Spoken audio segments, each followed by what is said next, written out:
going to be a lot of it, but I guess I was going to say Elf was kind of breakout deck. Not breakout, but pretty popular, but I think it was just the same dude twice, and then we got to see Dana a bit. So maybe Elves didn't do that well, maybe just the one dude.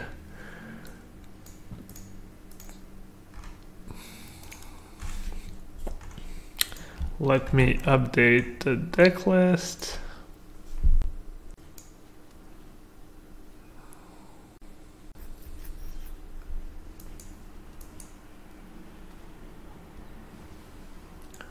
Alright, if we can hit land at least once of the 2 Explorer dudes, we might be in business. I really think only playing 24 hands is a pretty big mistake.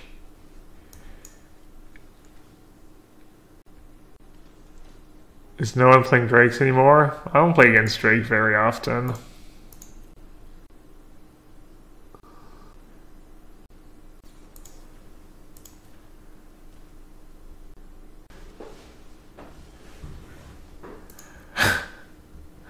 Kind of pathetic. I think when I was playing Black Green, there was no Elf. I wonder if I wasn't up to 26 lands, because I think 25 is what like most people played. But I think even 25 was one short. I think deck probably wants 26 lands. Actually. Actual factual number of lands. Wow, beatdowns. The beatdowns are real.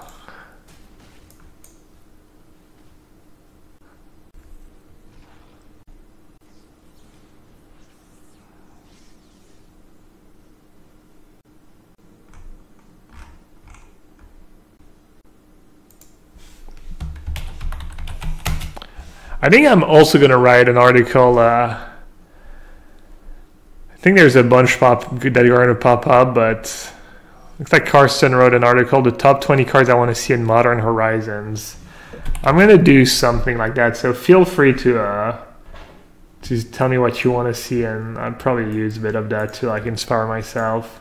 I think I'm going to do like the cards I want to see, and I'm also going to make some like, you know, new cards, like kind of balanced version of old cards. They're at 15. Do I play Chupa Chups? I think I should.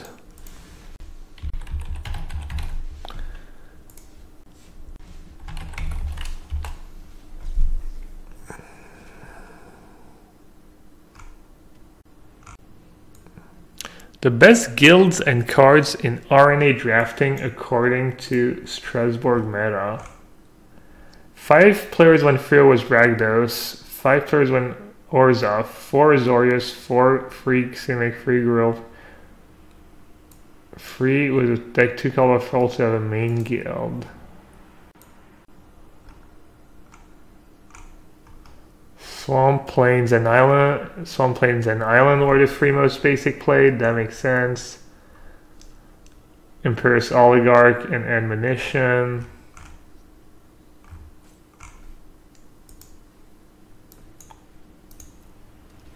Alright, hopefully they don't have big negates. They do, unfortunate. Salut Onche, si tu cliques l'écran, la petite icône, il va y avoir une petite icône, tu peux voir la liste normalement.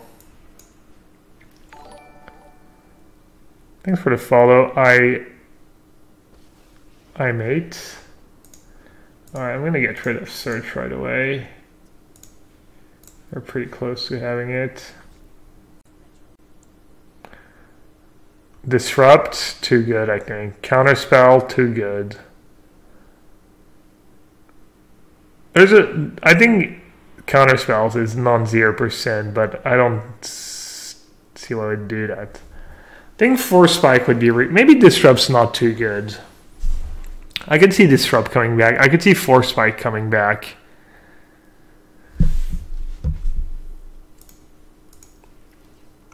Wretch Confluence. What's Wretch Confluence already?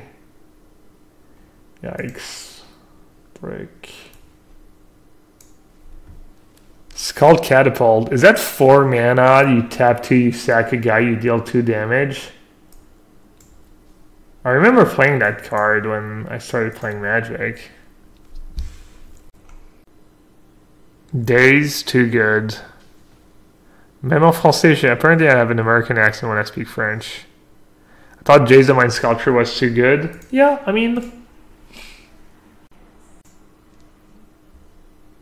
Is it not? I guess it's not. It doesn't dominate. Yeah, I'll admit it. I was wrong about Jace being too good.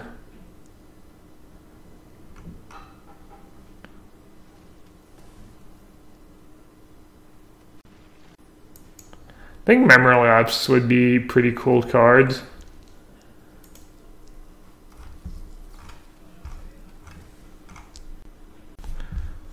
Alright, if someone's still drafting RNA, that's a pretty cool article. You can check it out on the channelfireball.com. Well, looks like we got there. Looks like we're gonna win. Should have played Branchwalker before playing land, in case I hit Memorial.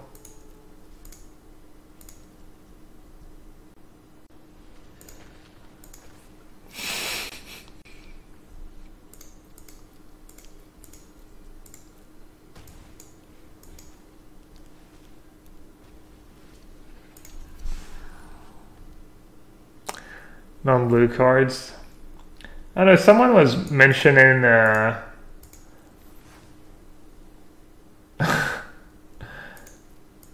balanced land tax.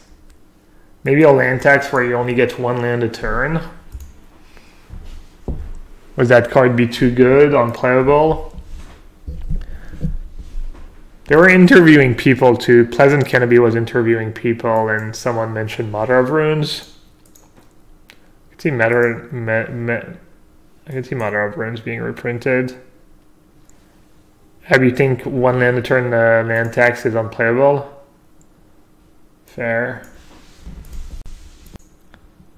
Is Weathered Wayfarer too good? Weathered Wayfarer is legal in Modern. It's actually decent in the decks it has a home, in which it has a home, but there's not that many decks that like Weathered Wayfarer. Alright, do you have a counterspell?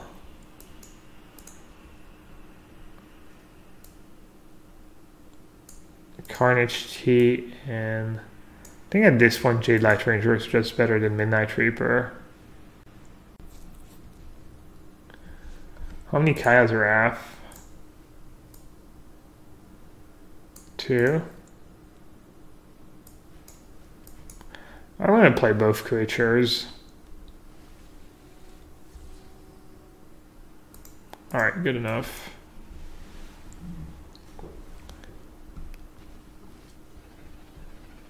Stoneforge Mystic. Yeah, I'm kind of old school. I'm going to say Stoneforge Mystic is going to be too good for the format, but could definitely see being wrong.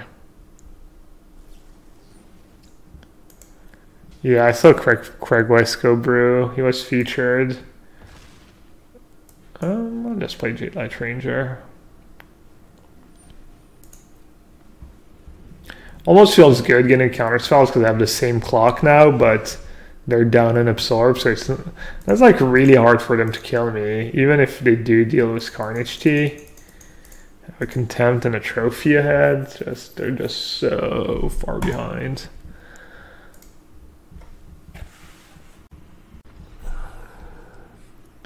This game is not looking so good with for Michael Burnett.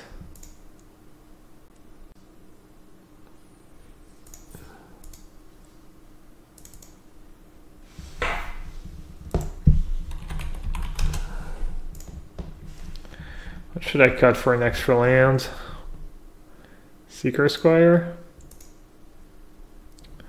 Sold. Alright, I'm not gonna update the deck list for 1 card. Leovald seems completely busted.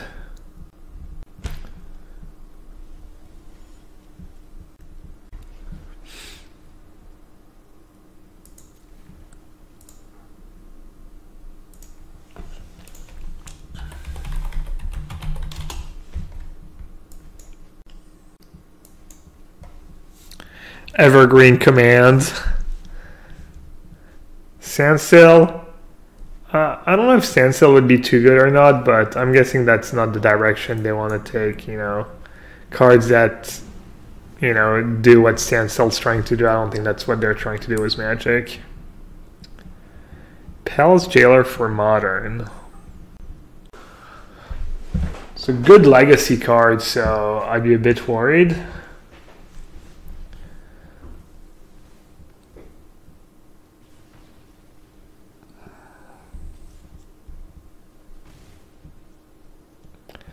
How about his Cabal Therapist? Probably like not that good, but maybe just good enough to see play. Obviously it has like quote unquote summoning sickness, so that's not great. They have a lightning strike in a mountain.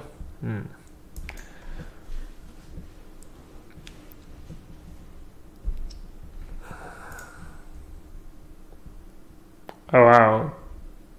I guess an Anger of the Gods happened. Yeah, I see a bunch of exile permanents.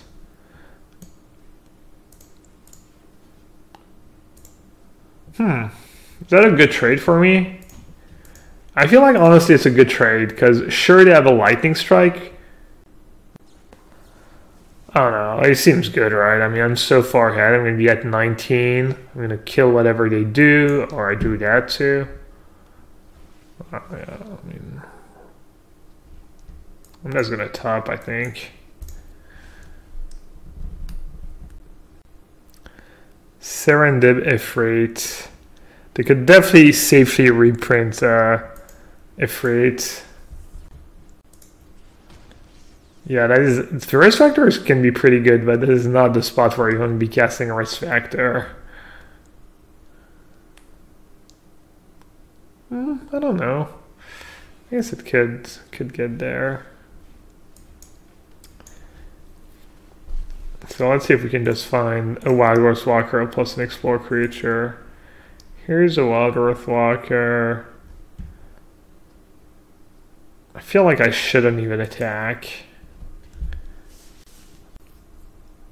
Lightning Rift and Astral Slide for Modern.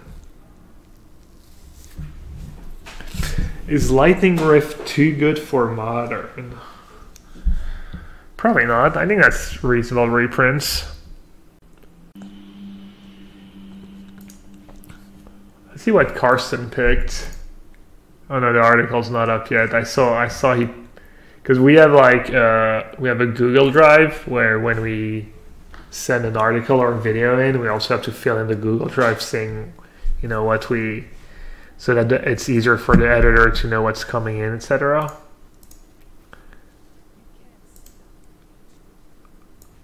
Let's see.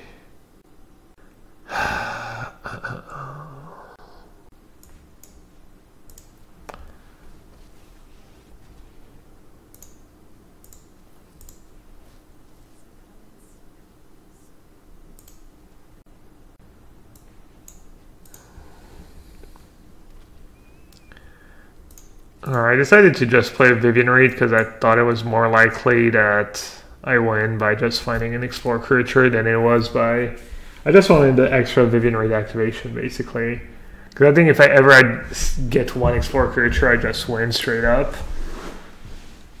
Whereas I think maybe they can raise the Vivian Reed emblem.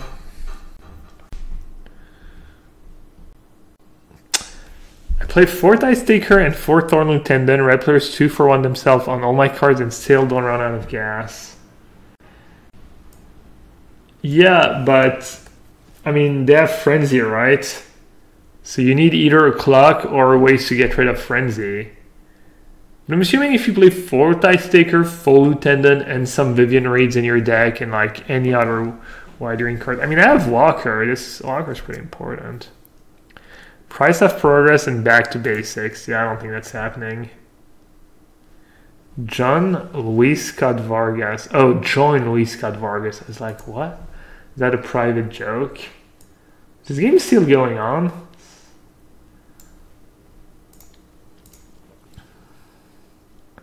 Alright, explore, dude. Phew.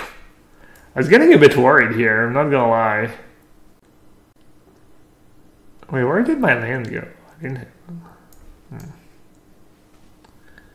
They have lightning strike that can maybe win.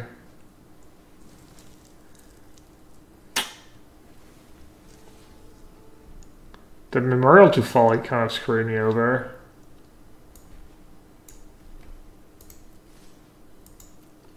Alright, this is gonna be close. They're gonna risk factor, probably. I'm gonna have to let them draw. Oh no, I'm just dead. Wow. I did not think I was gonna lose this game in a million years. I got pretty unlucky on my Vivian Reed activations, I guess. Wow.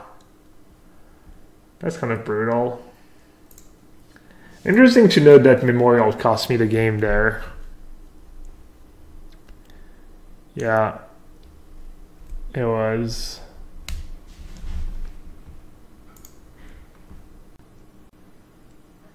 I didn't play Memorial at the PT, but it was free color deck with Crisis in it, so it's a bit different. And I'm playing 26 lands now. You had 24 in the Memorial. I have 26 in 2 Memorials, so I feel like it's reasonable. Oh, we're playing against... We know we're playing against Esper. That's a mode spammer. Is that just someone ghosting the stream, just stream sniping? There's someone like that the other day. What was their screen name? They were just... I watched Shahar stream, and Shahar got paired against that person like 3 times. They were just queuing at the same time on purpose. And then same thing happened on Hugh's stream. Oh, this game is still not over? There's yet another faithless looting. We're talking about this card all weekend, and there it is. Right. 2 7-powered lethal threats. I don't think Jacob Winkleman plays Fog, so I think we're done here. I think so too. I mean, that hand's not even that bad, honestly. All my hands are going to be bad. I think I'm just going to keep. And that's going to do it. So, Michael Burnett. Oh, look at that. He had the Shaman of the Pack, too. Great run, Jacob. Wow. 12-2 into 12-3 on the last round with Elves. Fantastic run from him, but it does fall a little bit short of top 8 this time. 12-3. Look, it's a good record. It's disappointing to go and play a match where if you win, you get a qualification to the Mythic Championship, and if you lose, you don't. But, you know, coming into the tournament, can't be that unhappy with 12-3, though definitely a letdown in the moment. Yeah, for sure. It's all about the last round. His winning ways and gets the job done, finding himself in the top 8. So what's going to happen now is, should we announce this? We haven't told everybody at home who's in the top 8, Mr. Director. I could do so. Do it. I'm making the decision. I don't know if they have any content around it, so I don't want to step on it. We should probably announce the top 8 on the stream. Andy, do you agree with me? He's nodding. All right, we're going to do it. Is he nodding or having a seizure? He's okay. Your top 8 for Grand Prix Los Angeles at Magic Fest Los Angeles, brought to you by ChannelFireball.com 2019. Hashtag branding is number 1, Bradley Yu. We got to watch Bradley play a little bit earlier. Jin Liu was number 2. We also got to watch Jin on camera. Michael Burnett, who we just saw get in. Gal Schlesinger is number 5. Francisco Rodriguez, my killer. number 6. Fernando Gonzalez is number 7. And in 8th place, not a clean cut either, 239s. And a very, very close tiebreaker as well, Daniel Besterman. I'm almost sure you didn't announce number 4. Number 4, Joseph Trojan. Congratulations, Joseph. I apologize for skipping you somehow. But yeah, Daniel Besterman's number 8. Daniel Lynn was also on the same number of points as the 8th place finisher, but unfortunately tiebreakers failed him just a little bit and didn't make it. What you got? Yeah, my killer. Bradley Yu. Number 1 seed. That's fair. You know, that determines the play and draw through the duration of the top 8. which is a significant advantage in an old format like Modern. So I picked Bradley. I probably got to take Michael Burnett. Yeah. Best player, best deck. There you go. All right, so what we're going to do now is the top 8 is... Yeah, I'm a killer. Best player, best deck. Ooh, I got greedy. I got so greedy.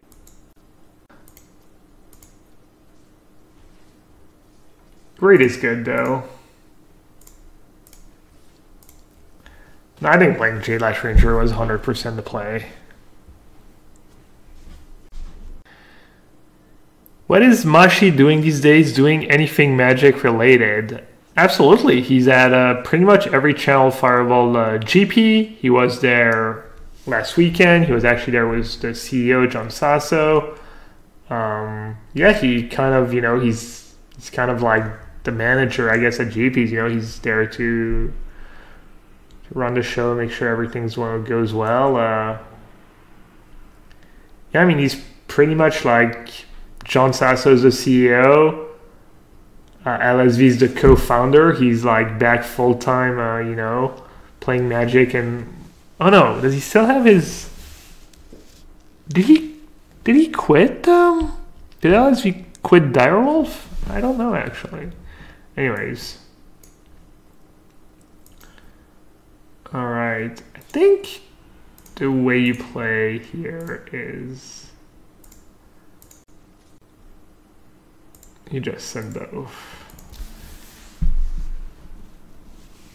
And then I'm just going to say go. Anyways, yeah. Mashi's if you have ideas to improve coverage, you can share them and I can pass it forward. Is Impulse too good for Modern? Well, people don't really play pure food apps, and you have Ancient Stirrings. So Impulse is probably not too good for Modern. But I feel like Impulse, maybe if you add Impulse, you need to add, I don't know, Impulse would probably be pretty sick in like Ad Nauseam. Really good was Baral too. I don't know. I mean, it's not like the blue decks are crushing in Modern. How many decks play? How often do you see Anticipate in Modern? Never, right? So I guess if no one's playing Anticipate in Modern, you can probably print Impulse, right? That makes sense. Hey, DMS.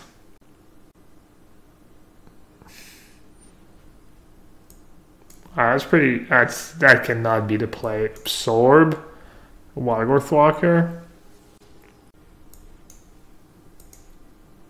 Should have paid 2. Punt. Lotus Petal in Modern. Would you actually be able to abuse Lotus Petal in Modern though? I mean, there's no Storm deck in Modern. Well, there's a Storm deck, I guess, but like Lotus Petal would be worse than a Ritual in these decks. I don't know. I said there's no Storm decks. I guess I was thinking about Tendrils. You already lost the quarter sauce? Sorry, bud.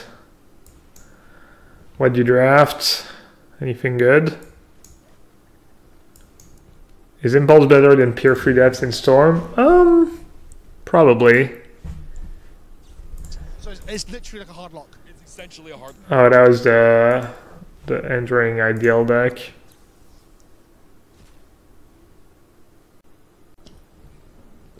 It is true people play Spirit Guide, but there's no tier 1 deck that plays Spirit Guide really. Most of the deck that plays Sim and Spirit Guides are tier 2, right? Double High Alert as per creature. That doesn't sound like a great deck in my experience. Sounds like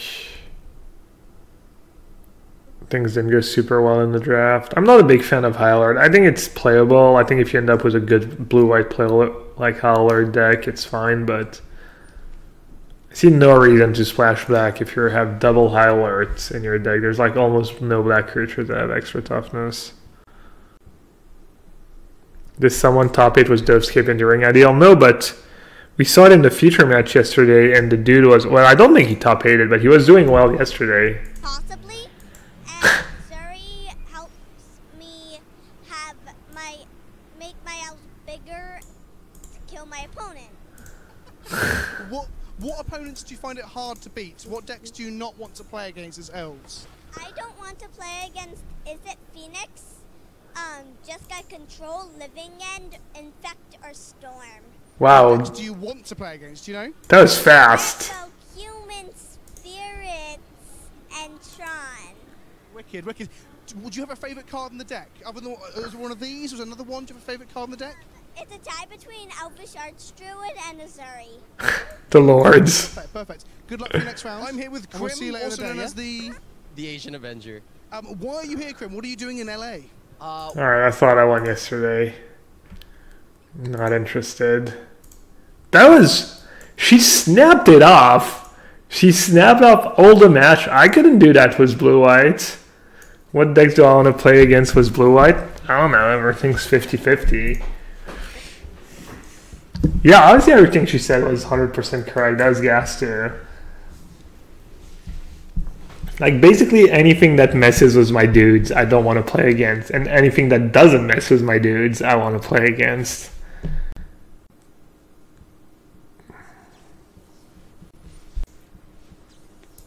Let's see what Sauce drafted. Free Gigglegates of Plaza, not bad. Orator dual is kill mage.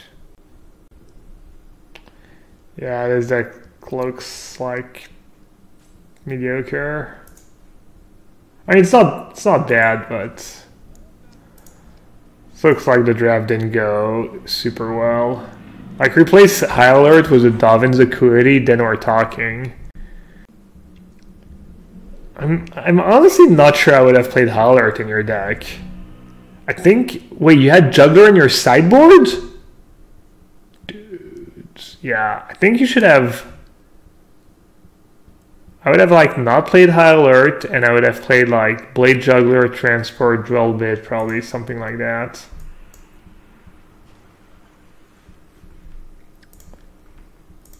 Oh, you had more... Yeah. Yeah, I don't like the way you build your deck.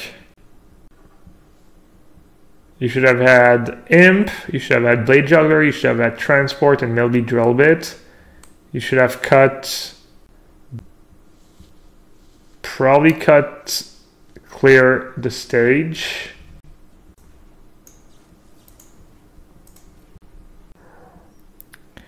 Mishra's Factory. I don't know, the artifact decks are already pretty good. Seems like... I don't know, Mishra's Factory sounds pretty strong.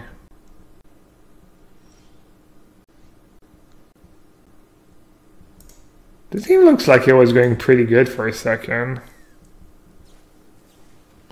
You lost because you didn't draw one of your 8 talents game 2. That blows.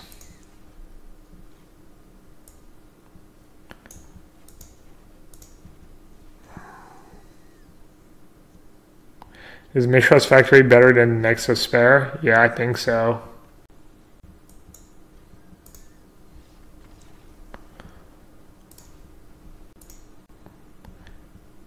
Yeah, I'll probably cut 2 High Alerts, clear the stage, and maybe the Stalwart. Maybe one of your 5 drops. Man, Sauce, I'm sorry, you keep getting close.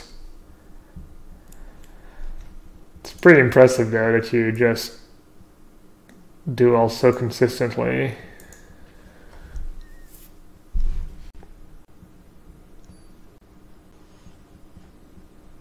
Yeah, 0% Wasteland is getting reprinted. I don't even know why people waste their breath like... Oh yeah, well I brought a few decks, but the one I have right now out is Okagachi Vengeful Kami. It's a 5-color spirit dragon that plays politics at the table. It just messes with everything. And it's really fun to play at these things because you get to talk with people, make deals. It's really great. And have you flown far to LA? I drove 20 minutes to get to this convention center. That is pretty close. So are you local? Oh yeah, I'm local. Yeah. And why Magic Fest? Is it the meeting people? Is that what it is? Oh, totally. It's the meeting people. It's getting tons of different games. It's also the artists over here. I'm a big fan of altars and blinged out cards, and so interacting with artists and getting signatures and proofs is also a really big highlight for me. Wicked. Thanks, Jumbo. I was going to call you. Thanks, DJ. Thanks, Jumbo. So my first Grand Prix was back in about, I want to say 1997. And there was a Grand Prix in Boston, which is my hometown. It was Tempest Block constructed. And in round 5, I went to the pairings board, and I saw I was paired against John Finkel. He was consensus best player in the world at the time, and I lost. And I went back to my group of friends, and I was just so happy to have gotten to play John. And I knew that someday I would get to play John again, and I would win. And at that point, that moment, I knew competitive Magic was for me. That's already so good.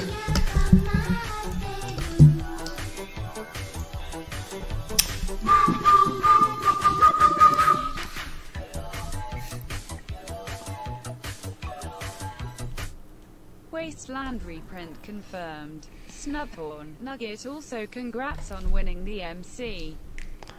What are you even talking about, Jahikoi? Nice rubbins. But thank you for the 1.5 year support, buddy.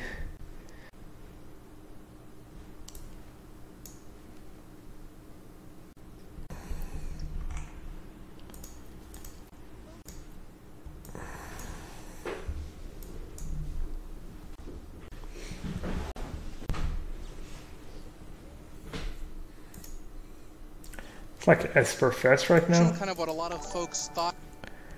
Thanks for the follow. A little Esper Fest. What is named by Spyglass, Vivian Reed, obviously.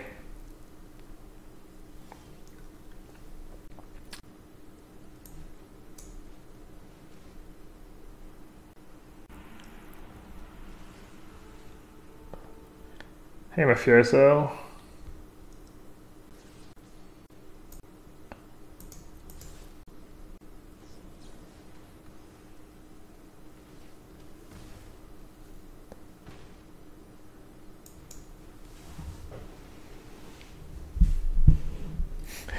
Moderate success? Ooh, cheer, 300 bits. Ekin?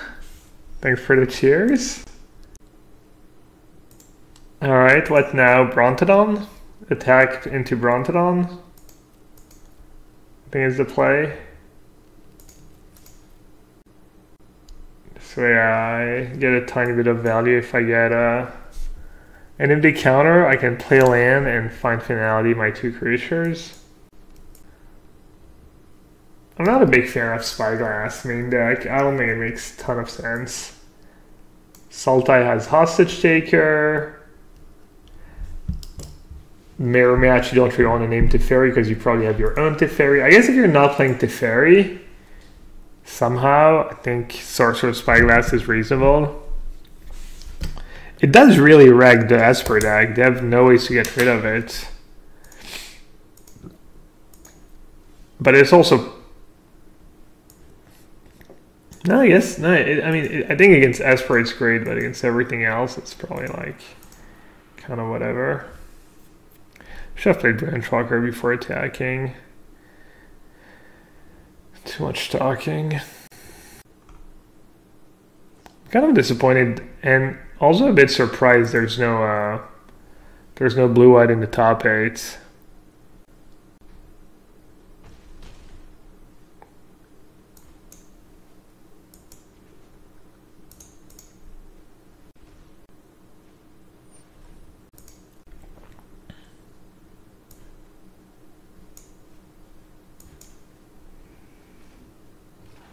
Yeah, VD, I mean, got featured yesterday.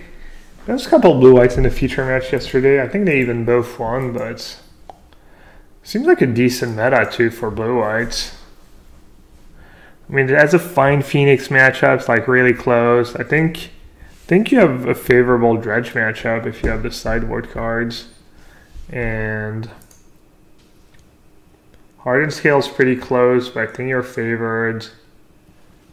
Yeah, I don't know. The problem is like, yeah, I don't know. I don't know why blue-white didn't do better. It seems like a good meta for blue-white.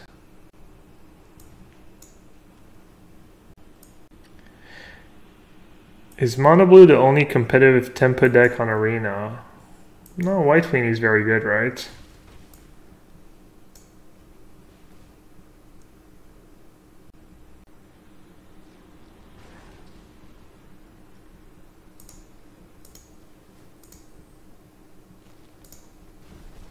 So who's featured?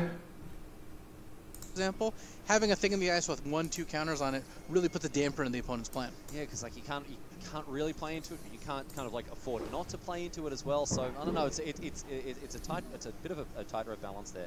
Grixis Death Shadow is a deck that definitely has fallen out of favor. I mean, I think it's clear to say that it was very much the king of the hill for a long time. It was the best. That's not true. Grixis Shadow is actually back. Stronger than, maybe not than ever, but it's definitely back. Raleigh, you got to do your homework, buddy. It didn't have effective ways to combat it, but this comes back to the point that I've made throughout the weekend about Modern being somewhat self-correcting. And here we're in a position where now Grixis Death Shadow, without any meaningful changes having taken place to the deck, to the format a little bit, somewhat for sure, it's now a solid middle-of-the-pack deck.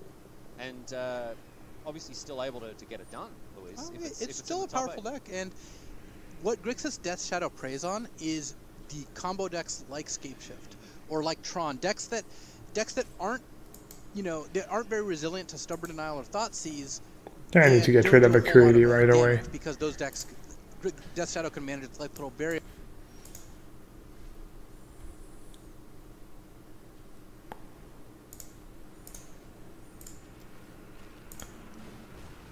I wonder if I'm going to win with an Ultimate Vraska.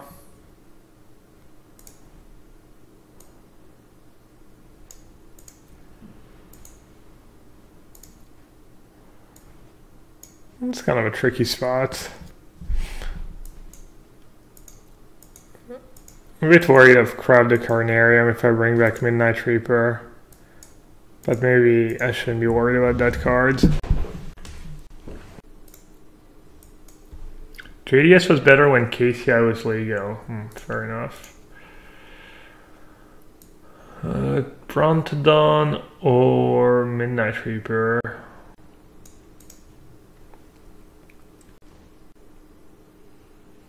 Take Midnight Reaper. I think it's somewhat close.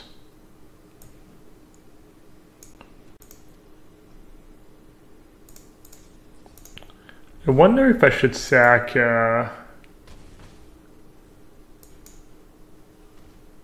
guess I'll sack Walrus Walker. So I draw 2 cards. Maybe I won't sack Walrus Walker. So we have 2 lethal attackers. Oh wait, no, I already clicked it. Oh no, I didn't click it. Alright, I'll sack the land in that case. I haven't killed anyone with Vraska's Emblem in a very long time. I don't think it ever came up in testing. I'm guessing some people scooped before I got to, but... Well, let's do it.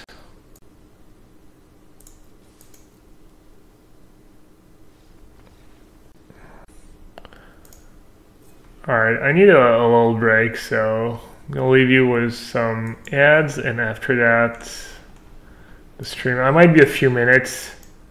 I need to go to the bathroom. Alright.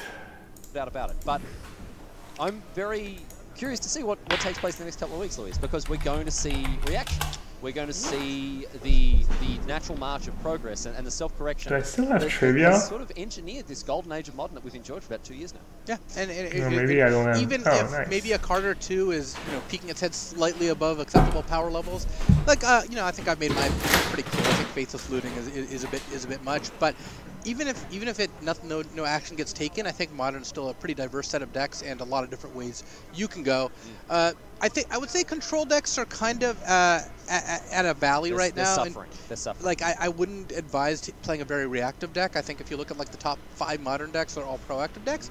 But that doesn't necessarily mean it's bad to have all proactive decks. These decks are fun to play. Yeah, they are, and they offer a pretty good variety tapestry, right? We've got a nice, a diverse and very tangled up web of different forces pulling and pushing against each other, and that's what makes Modern the format that it is. I discussed this a little bit with Huey.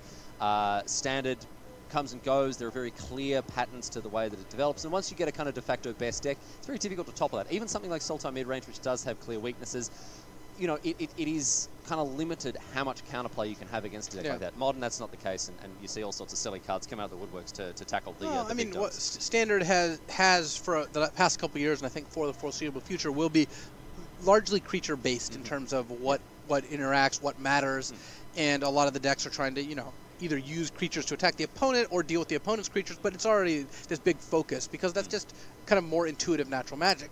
Modern throws that completely out the window, and you have decks that play with their graveyard face up because that's where the actual game is going on. Decks that are trying to discard as many cards as possible. Decks that are just trying to assemble Tron and cast 10 drops. Like the range of what you can expect is very wide, and I think that's why people love Modern. And this isn't even, Luis, to sort of wrap up this little discussion we've had here as we head towards the top 8. Players are drawing to opening hands, so we'll be down there before too much longer.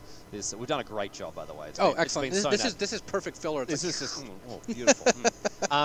Modern Horizons is on the horizon, and I'm looking forward to playing with Counterspell. I'm looking forward to playing with Rift Report.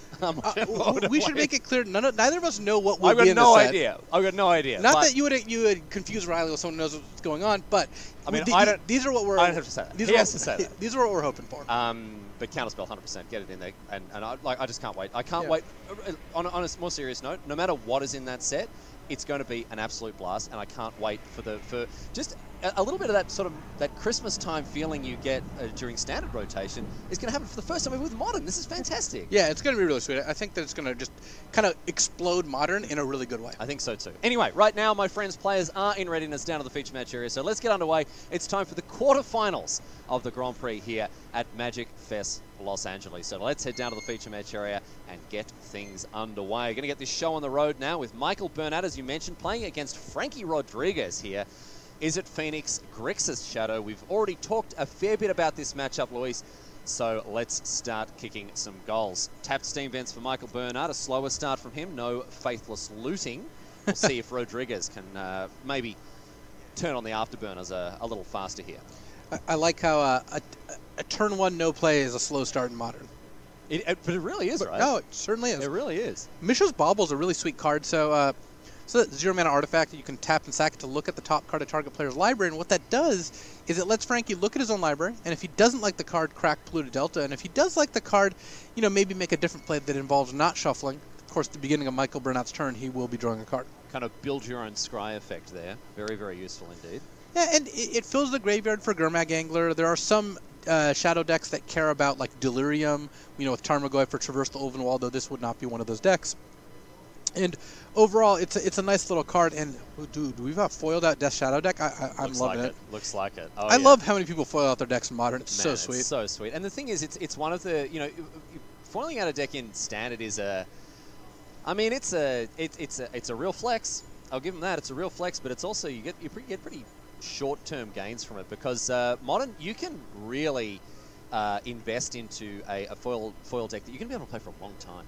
Yeah. You know, a long time. A good friend of mine, Anand Alagapan, he's a doctor up in Aberdeen, and he plays Tron, has done for donkey's years, and he gets all of his cards altered, right? Nice. So he has about 120 cards that he plays, because there's green-red Tron, there's green-black Tron, all sorts of stuff, and all of them are fully altered, and it's incredible. And that's the sort of thing that Modern kind of opens you up to allow you to do. You get to play with these cards over and over and over again for years. So interesting play here. Michael Bernard has Thought Scour in hand, chose not to open on Thought Scour.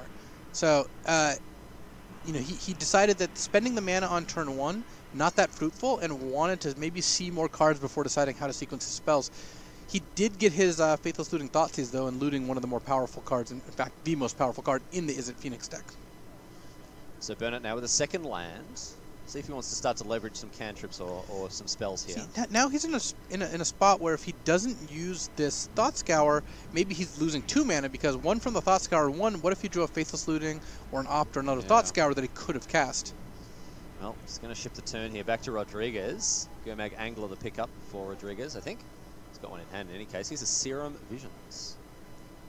One of the least exciting blue cantrips over the history of Magic, although in Modern, hey, it's just about the best we got. Yeah, when you don't have Ponder and Preordain, you got to make do. Post-Ordain. Post-Ordain? Yeah, I mean, it is a reverse Preordain, right? I guess Post-Ordain would be put a card from your hand on top of your library, and then look at the bottom 2 cards. That'll be the true Post-Ordain. True, true. The card doesn't seem very good. It doesn't. I'm sure someone would find a way to bust it wide open, however. Yeah. The Caleb Durwoods of the world would be like, yeah, Post-Ordain control, we're doing it. So, Serum Visions, and looks like Frankie might want both of these cards. Puts him in a potentially awkward position if he's got fetch lands in hand. That is always a little tricky with Serum Visions there. We've got a good look at Rodriguez's hand as we see a Blood Crypt come down untapped. That's going to cost 2 life for Rodriguez. But again, hey, he's happy to pay the price. Yeah, often these Death Shadow decks will play untapped Shocklands, paying the extra life, even when they have nothing to do with them, because that extra life helps fuel their Death Shadows. Ooh, Chart a Course here. I love it. From Michael Bernat. I love it. I know you're on board for a Divination at any price and 2 mana. I wielded a bunch of Chart a Courses last week, and I was happy with that. It's a sweet card.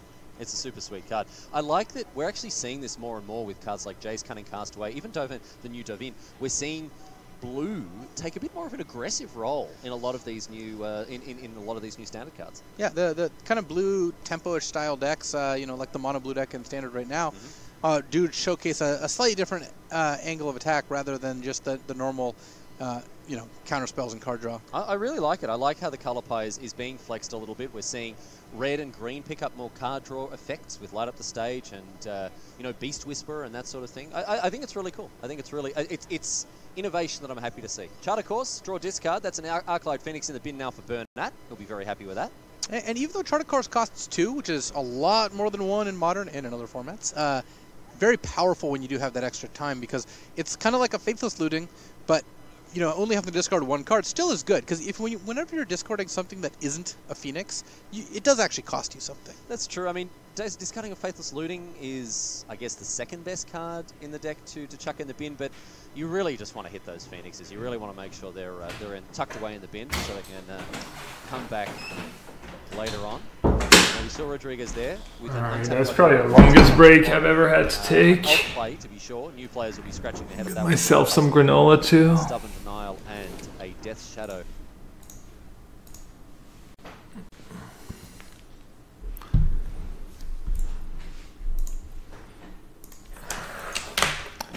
Who crushed a Magic Trivia?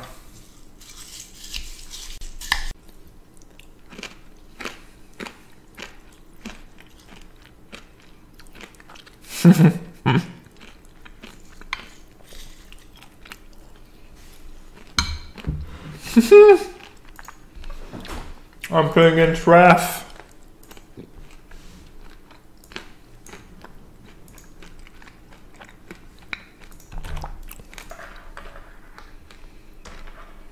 That's a very good hand.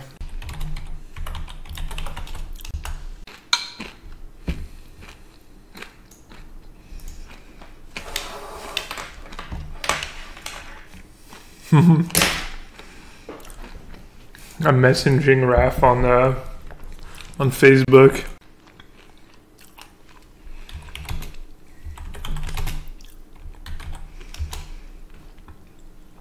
Raph is a brewer.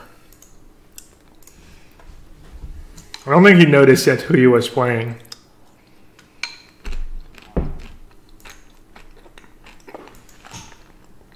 That card's probably not going to be very good. I'm going to graveyard it.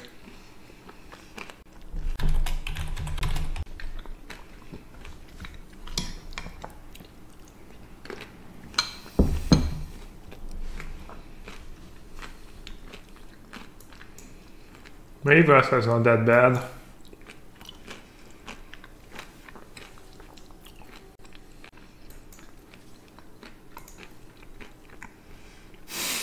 He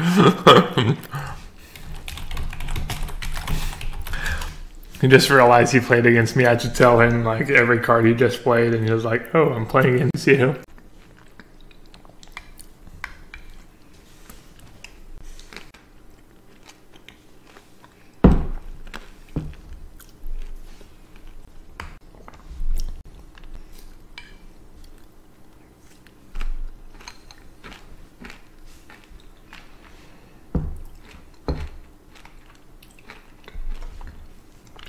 Looks like I'm gonna get crushed.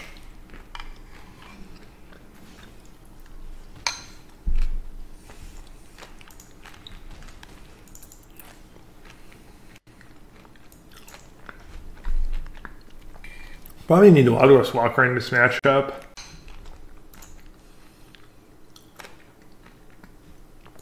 A bit late. Should I keep it? I'm at 10.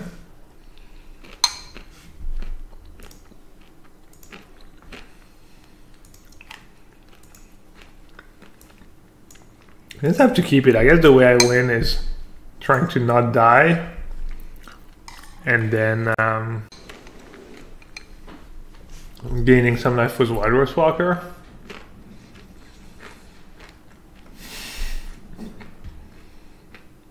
I mean,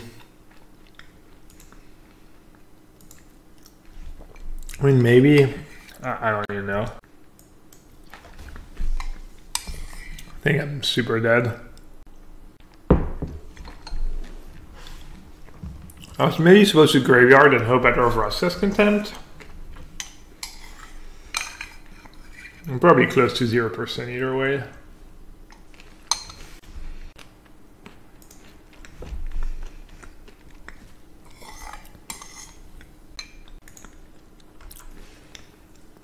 One mulligan the hand, yeah, on the draw. Double Jade Light, Vivian Raid, yeah. You're right. I drew Branch Walker and I'm still getting ran over. Even with a 2-drop. No, you're right. That's a bad keep against almost everyone. It's maybe a fine hand against control. And even then.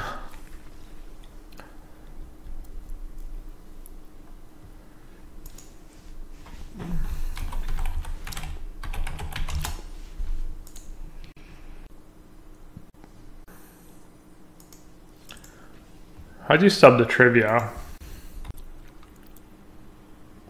I want the attention, I know. I'm jealous.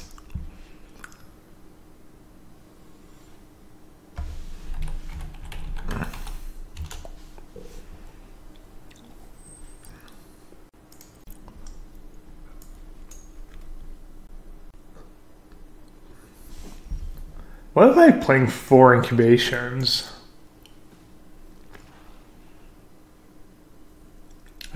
I tested 1 incubation in Sultai Explorer and it was pretty good.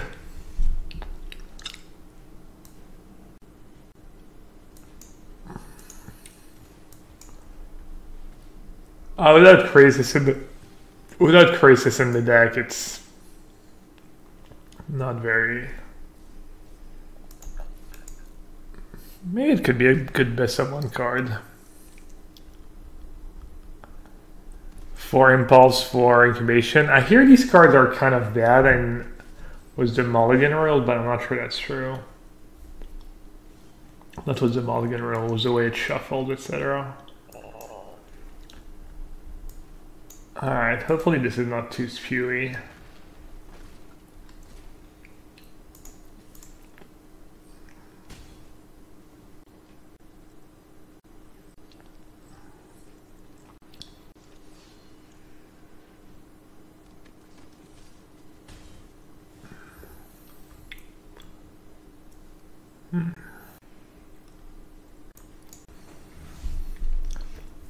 What should I do here?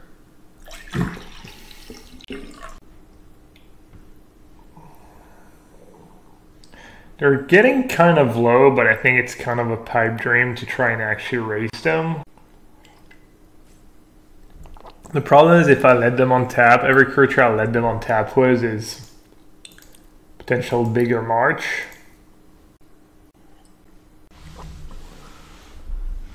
Looks like this might be. I'll find you the list. Yo Larson went 7 Fred. The PT was a banned creature deck. I wonder if it's any good. Yikes. To have March.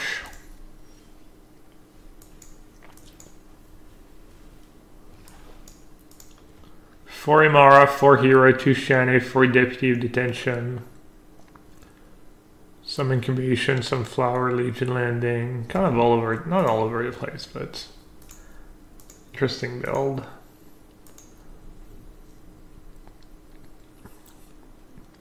Well, never mind, I didn't have it.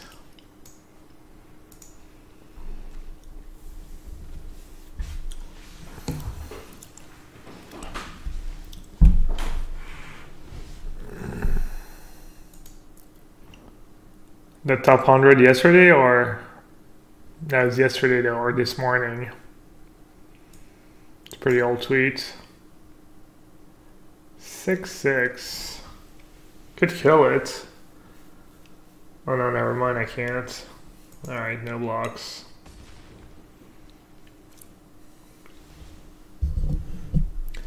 Alright, something.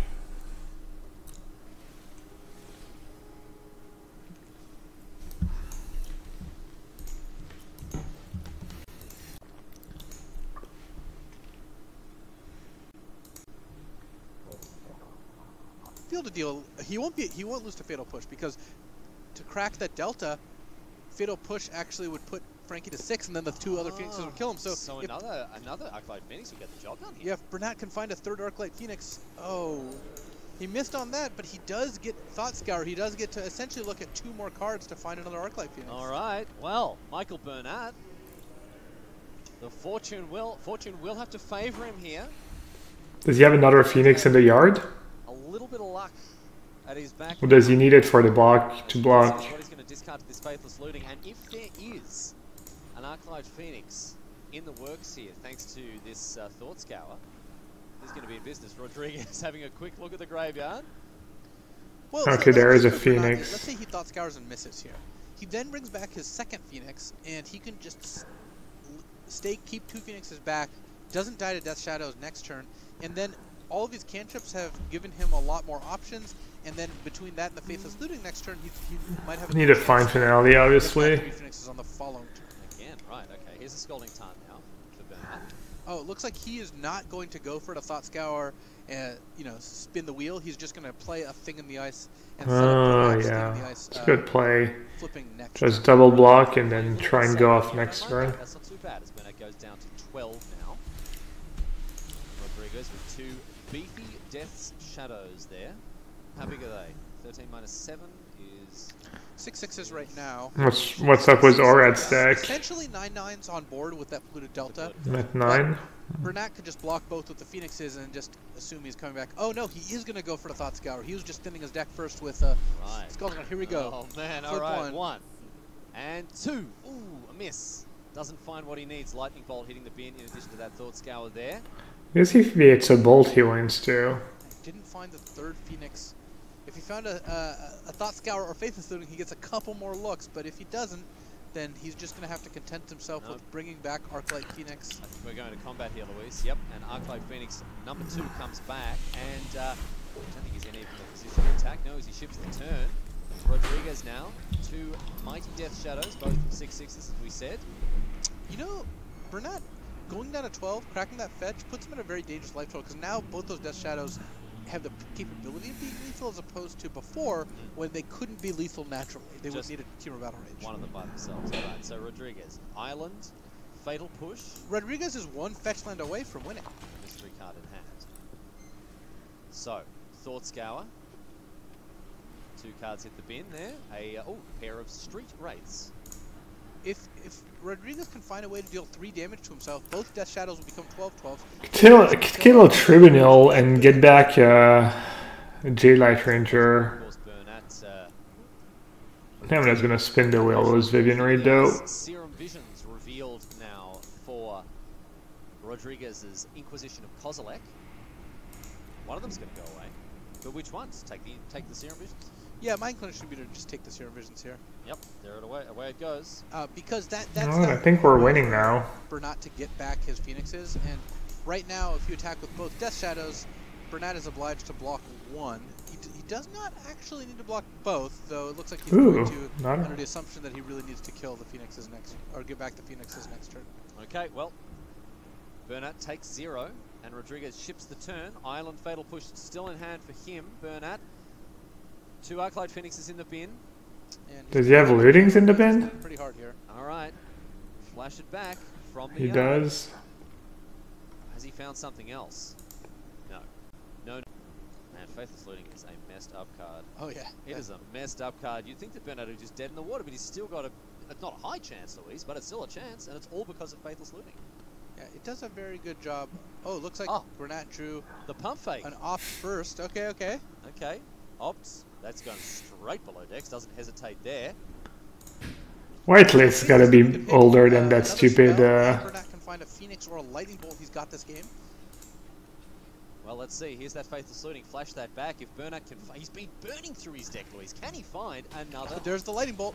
And there's another Lightning Bolt. Wow. Oh, wow. So now he just gets to double bolt Frankie Rodriguez and send in 2 Phoenixes. In the good old-fashioned style, just vulture, toast that scone, he says. Pop it in the oven. That's pretty sick. 3 damage upstairs. Rodriguez goes... Pop it in the oven. I mean, it looks like Michael played that game really well. Wow, I just bricked. Okay. Weird flex, MTGO, but okay. Maybe it's one of these spots where you Jade... Usually you want to activate Vivian first and then Jade Knight second to, like, have a better chance of drawing a spell, but... Maybe that was like a weird spot where I want to Jade Knight first to make sure I hit something good with Vivian. I think I get back a second Walker. I don't know, I mean, I'm not dead on board, right? Even if they have a removal spell, I'm not dead on board, and now they kind of have to start attacking Vivian Reed. It becomes really awkward for them. I think plussing Vivian Reed has got to be better. I could draw Chupacabra, which would be like amazing.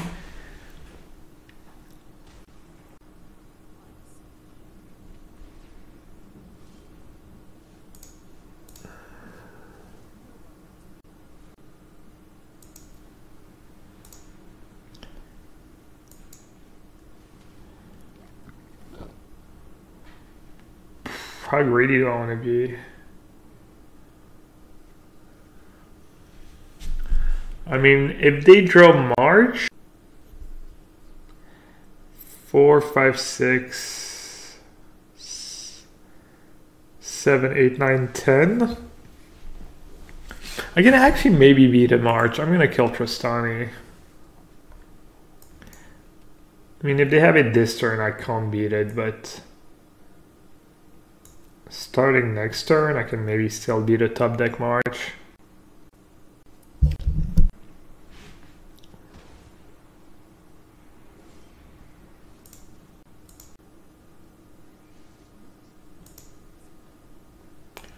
Alright, I think now I survive against March. Oh. Alright, opponent, you've got 1 turn. I'm not going to even bother attacking. I'd rather have the extra blocker in case they have like some kind of Exacxies. Well, looks like they drew March. Alright, no top deck please. No Flower Flourish, no Tristani. By the way, the Memorials were insane this game. I needed both Memorial to win the game. So, definitely not always bad.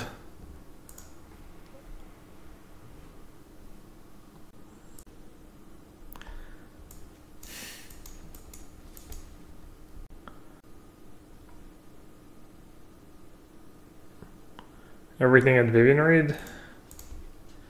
Alright, I guess I'm just gonna eat a bunch of tokens. I can't save it, right? So Shana should probably be sent at me, right?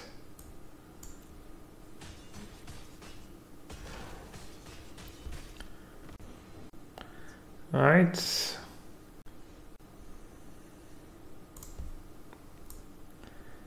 Second back, J-Light, J-Light. It's pretty close. Or is it? Probably not that close.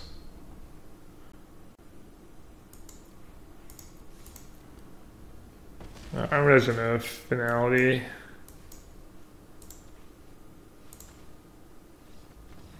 Alright. Yeah, no, finality is better. You know me, I like old card advantage and stuff, but I think we're winning more than we're losing, but not by much. How many GP top 8s does Michael Burnett have? 3 GP top 8s and 1 PT top 8. His favorite card was a braid. His forward?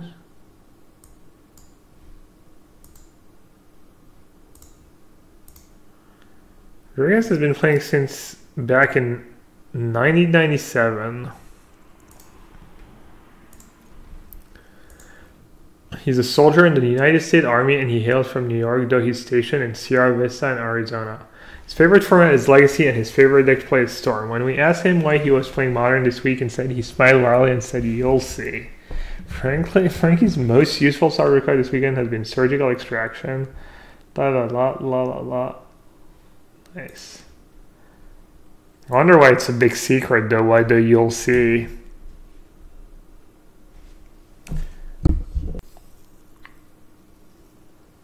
Is card mode life far from having card recognition in real life tournament? Good question. I wonder if there's something they're working. That's a close one. Oh, I'm playing in Freak. I'll top that. Probably has Steam King in hand. Or Pyromancer.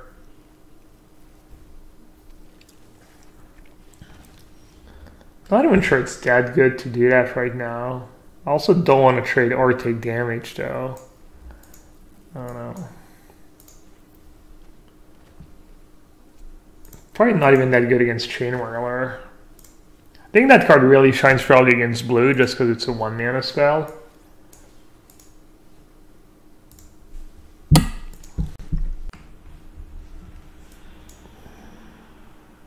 Yeah, I don't like my play last turn. It was really bad.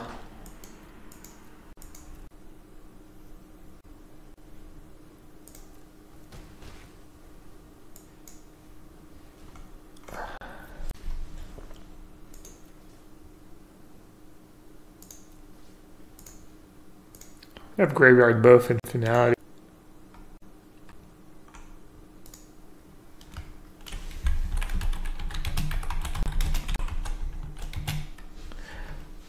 What do you mean by card recognition for live? Just like a deck master, but for live tournaments, basically? Loading Ready Run has that thing that works most of the time at their pre-releases. But they work with a very little sample of card. Cuneo is playing main deck Duress in his Golgari best of 1 deck. Yeah, I thought about Duress and I tried it and I don't think it's that good, honestly. Not even sure it makes a ton of sense to like play it in best of 1s over. Like, why would you have it in your main deck in best of 1s if you didn't have it in your main deck in best of 3?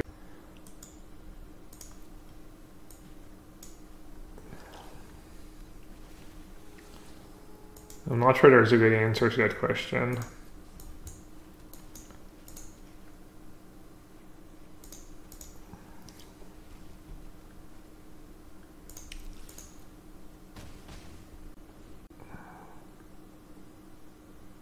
Card Reader doesn't work with sleeves, and you can't force people to not play with sleeves in the future match here.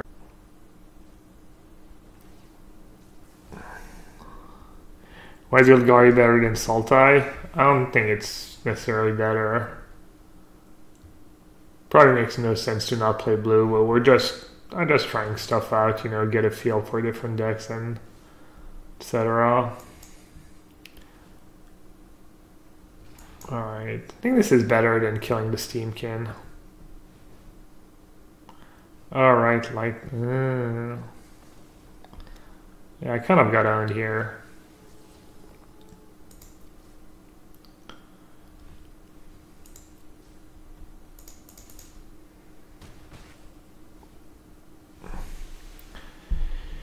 If you expect a different meta in best of one than best of threes, you play different card in main. No, sure, but is the meta that different that you want the rest main deck? I mean, the rest is kind of good against everyone. I think the way the games play out, though, the rest is a bit awkward in the deck sometimes in some matchups. Not too sure.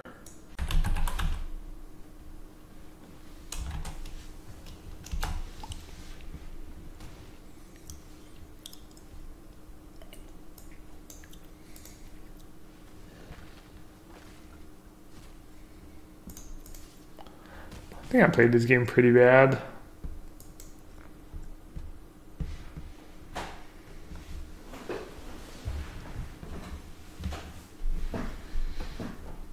Did I try the Jund Warriors list featured on CFB? No, I'm not. Alright, I'll just play Bronto.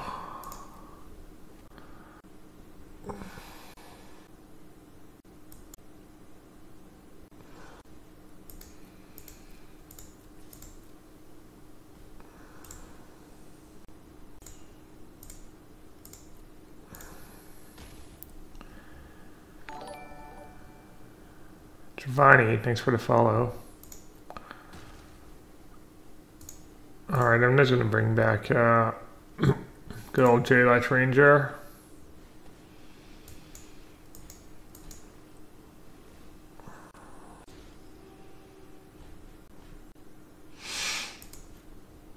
I mean, sure.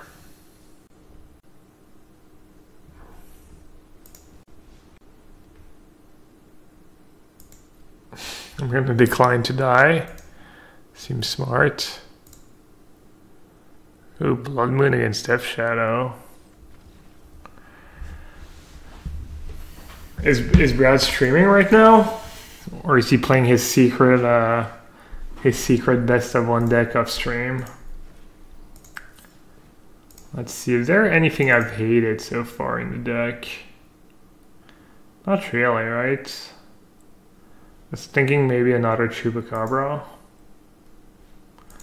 Maybe a third Fine Finality too. Fine Finality has been pretty good for me. It's bad against blue. Not sure if there's a ton of blue though.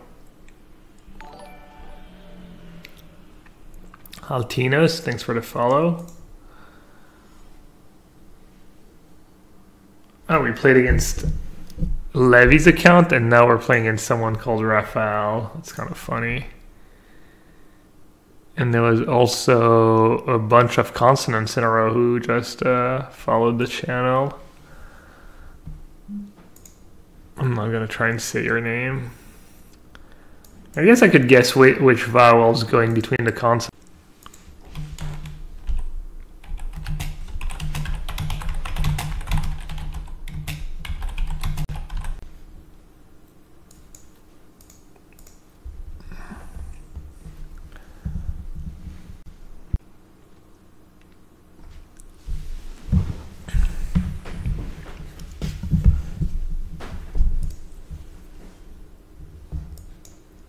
Alright, Kazan's gonna be pretty good.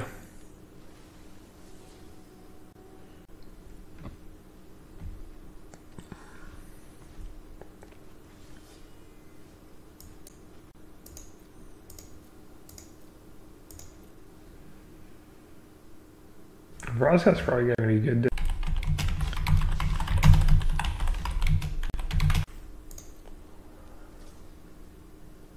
Should I trade? Block, kill it, they get a 1-1.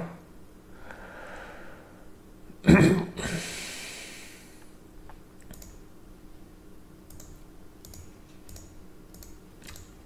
think it's an okay trade, right? I mean, Fungal Infection might get an Alpha Blanner at some point. guess I'm gonna cast down now. Even if I draw Chupacabra.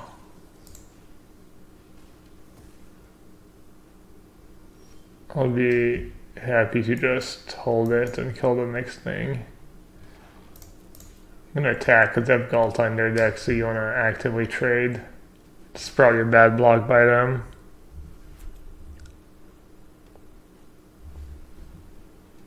Oh, played Elf? Well.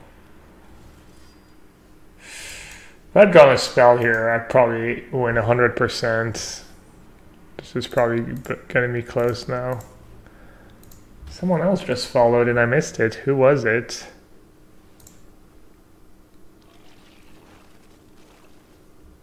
Pizza Pizza? Zap? Pizza Zap? Ooze. Wow. This is a pretty big game. Yeah, I needed to draw a spell last turn. Like, almost any spell would have done, honestly. Any Explorer dude, any removal. Obviously, a Vivian Reed would have been good. But, yeah. I mean, I'm playing 26 lands with no else. I think that's really...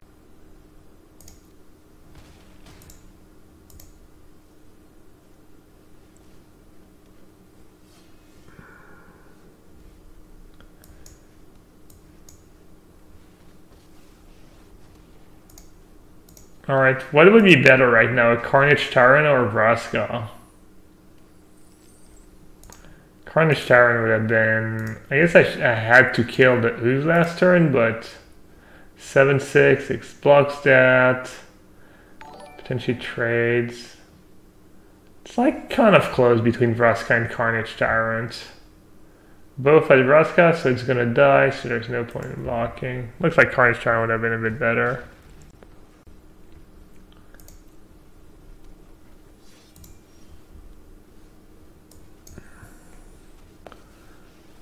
Sake Maguro, thanks for the follow.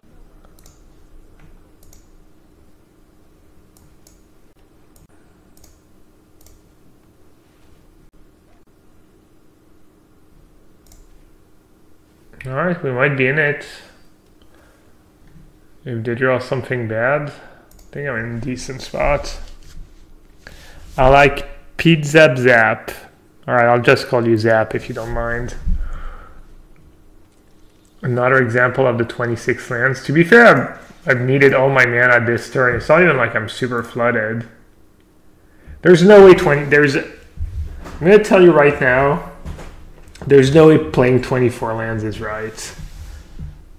Unless the algorithm is really weird and does really weird stuff, playing 24 lands in that deck with no mana roll is just a pretty big mistake. I think it's either 25 or 20. Probably 26. Because I think the version that played no elf in 25 also had like at least 2 copies of Seeker Squire. Well, hello there.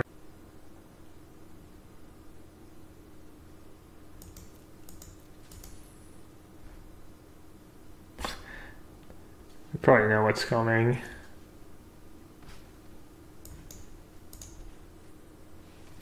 Bzzz. I'm not splashing blue. Yeah, I don't know why we're trying just 2-color. I want to add the first Find Finality. I guess when you don't have Krasis in your deck, that's why I was cutting down on expensive stuff and Find Finality and 6-drop. But without Krasis on your deck, Find Finality becomes... Vraska was kind of whatever this game. I think Vraska's probably just not very good.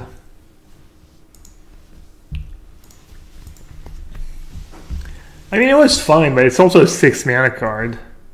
Oh wait, I've got something to share with you. Let's see. Where's there no... Anyways.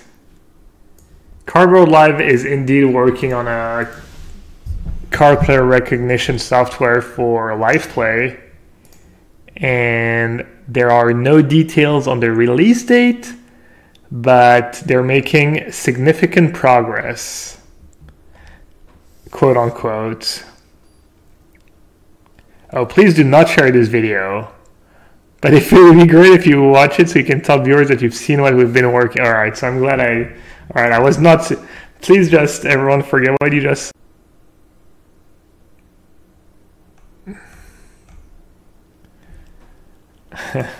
Oops. Yeah, I'm pretty excited. I feel pretty fortunate to be part of the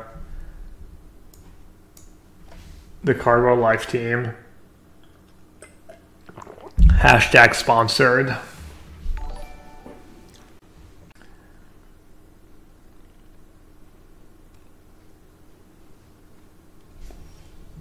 This is going to be kind of a test. Plus my hand's not good. That's a fungal infection. The instructions are actually show a second of this video and pretend that you were not supposed to do that. Yeah, I'm not that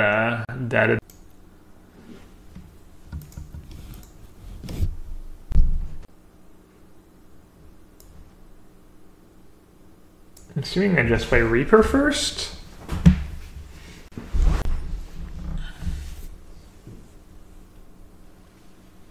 Where is it possible to interact with them? You can follow them on Twitter. I guess I can follow James. I'm not sure how you say it. He's a co-founder of Cardboard Live. He's also the creator of Humans of Magic podcast. I'm not big on podcasts. I'm not, but you might have heard of it. And this is his partner, Wilson. Wilson. What's his last name? Russell Wilson? Wilson Russell? I'm just terrible. Anyways. So yeah, if you have questions or maybe you can just Alright, I do have Assassin's Trophy. But it looks like Brontodon is a superior player, right? I guess there's no rush. You can just attack first, right? There's nothing they can do about the Brontodon ability. I guess they could Trickster Reaper in response. And I don't draw a card, but it means I don't have Trickster on my turn for Wildgrowth Walker, etc.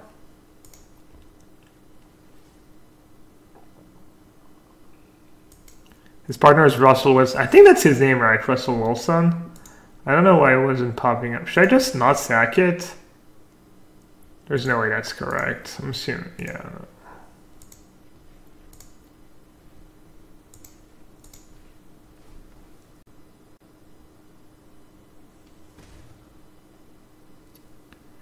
I draw a card anyways. Oh yeah, I'm dumb. Yeah. Even if the Trickster is already on the stack. I need a podcast. Yeah. I don't know. I feel like I would just be repeating what I say on stream all week, but I guess that's maybe not a terrible thing to do.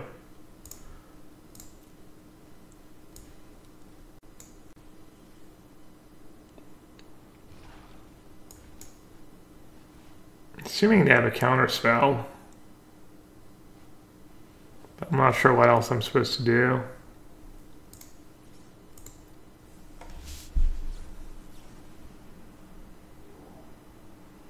I do plan, I'm going to try doing that, maybe record it tonight after the GP. What time is the GP going to finish? Or tomorrow morning when I wake up. I want to make a little video every Monday, put it up on my YouTube channel about like, I'll just pick like a tournament that happened, you know, if it's standard or modern, or look at the lists on MTGO and like talk for like 5-10 minutes, go through the deck list and say what I think about the deck list. I'm going to try.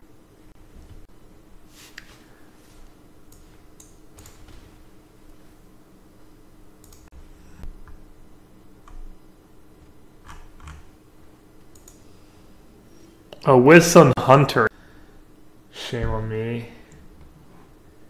Alright, what's the deal here? How many spells would they have? 2?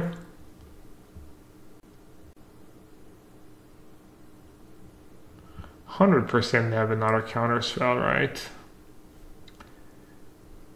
So they have a counter spell and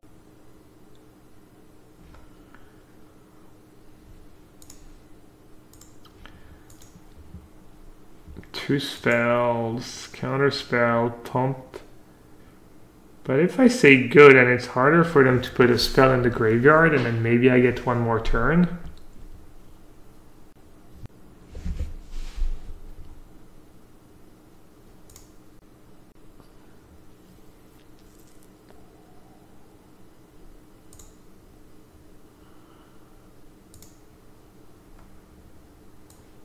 Alright, I'm just gonna play Daylight Ranger.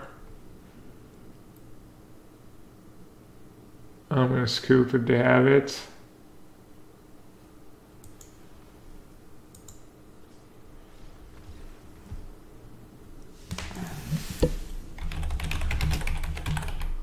Wilson Hunter. Is Wilson Hunter not on?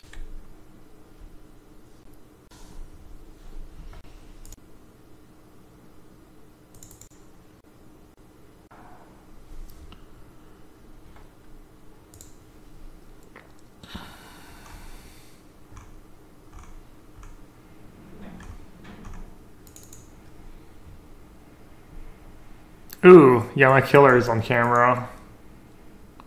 That Hardened Scales has access to, and with our Arcbound Ravager with 7 counters on, Schlesinger can actually just kill Trojan in response here. That was the card he was looking for. Oh, he's done it. Oh yeah. Arcbound Ravager is now going to put 8 more counters on Walking Ballista, 12 counters, fire off, and all of a sudden, boom! Let's go. That was a really nice sequencing by the Hardened Scales deck. Yeah. Where, you know, Gal there just sitting there, making their attack, take some damage. The J Trojan like, oh yeah, perfect, gonna escape 52, everything's great. Yeah, he's thinking about dinner, he's thinking about his semi-final matchup, he's having a great time, and then, no. Oh, post-combat Walking Ballista. Getcha. Wow. Getcha dead. Wait, hold on. Yeah, wow, not how J Trojan drew it up there. Looks like that plan certainly backfired for him. We'll see now what Schlesinger's up to in game number 2 with, hey, look at this, a Hardened Scales on turn 1. That's exactly what the doctor wanted. Yeah, so for those who aren't acquainted with the deck, Hardened Scales, you know, the deck built around this card specifically, basically says whenever one of your creatures would get a ++1 counter. 24 lands. So when you play an Arcbound Ravager, it comes to play with 2 counters. When you sack an Arcbound Worker, which comes to play with 2 as well, to that Ravager, the Ravager gets 2. Okay, I'm not gonna play Memorial in this deck. 3 more off the modular, and all of a sudden you can see how quickly this deck kills by just juggling counters around. Is Galliana killer? Indeed. Another with the Hardened Scales out, or heaven forbid 2 or more, they get additional +1/+1 counters, and so it can get out of control pretty quickly, especially if you've got this. A perfect start for Gal Schlesinger. He's put a Hangerback Walker into play, and Luis, with the activation of the second ability of Hangerback Walker, putting +1/+1 counters, that's 1, 2 +1/+1.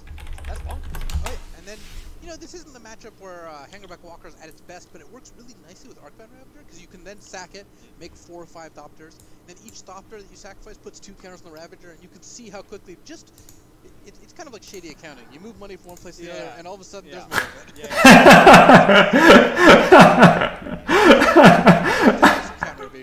Oh man, Luis is the best. Yes, to get involved in an order. But Luis, one thing I think it's really important to note is any deck that is built around a certain, so Hardened Scales obviously built around the card Hardened Scales. Any deck that can still win That was great. without its marquee card, that is where you really start to sit up and pay attention, because okay, this is He was describing how Hardened Scale works, and he said like basically once you have it and you start doing stuff with counters, it's like shady accounting or something. You move money around and then all of a sudden you have a lot of it. Right.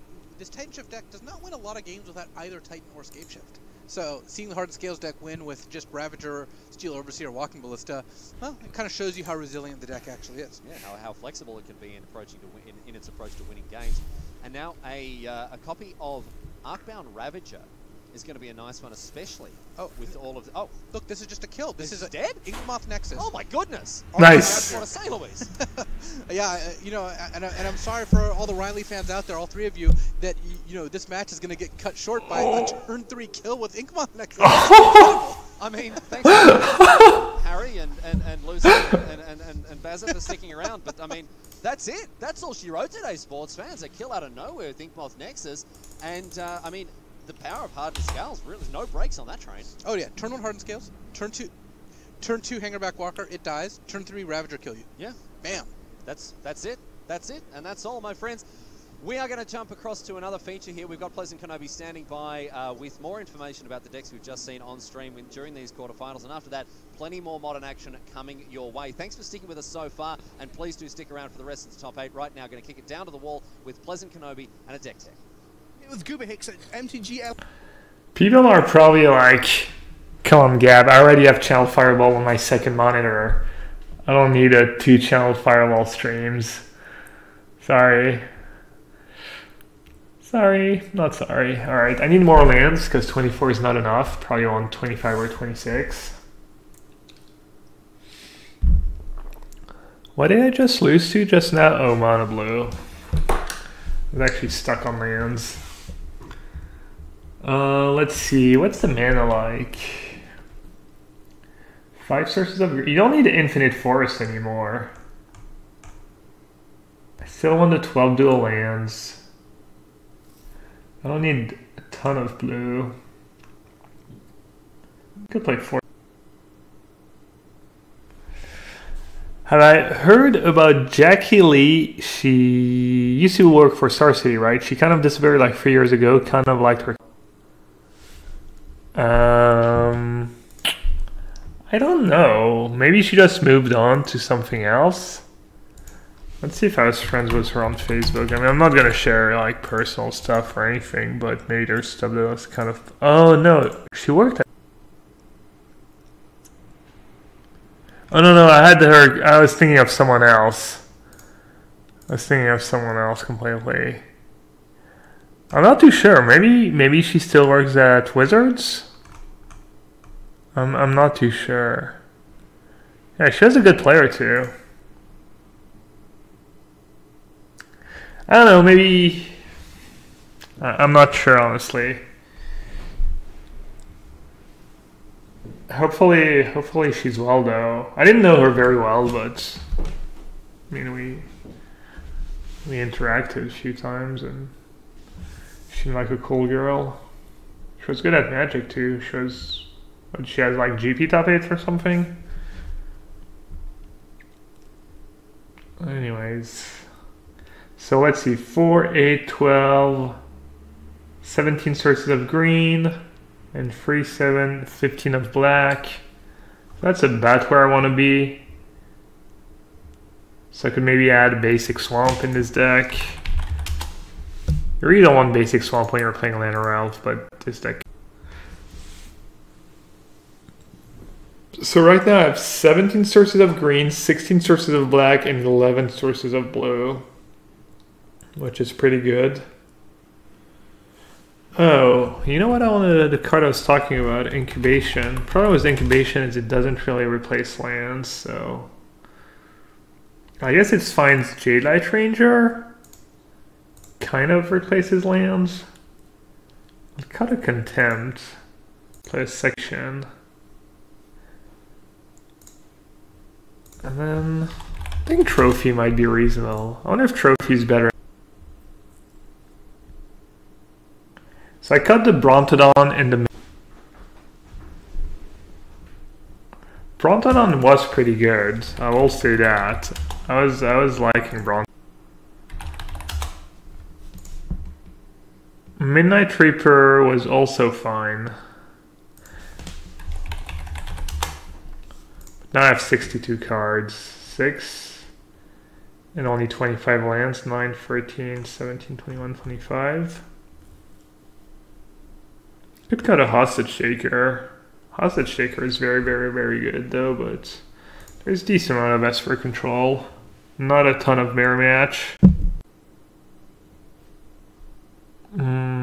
The easy cut would be Seeker Squire. Maybe it was out if you want to. I wonder if cutting a Krasis is crazy. Not having Elf probably makes Krasis a bit worse, but I'm not too sure.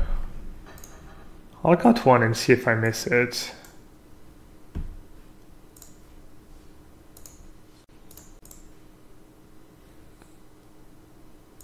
Alright, let me update the deck list real quick. Export. It's already 2 AM. Not too tired though. I'll probably keep playing until the GP coverage is over. I don't know, I'll see. Maybe I'll get bored.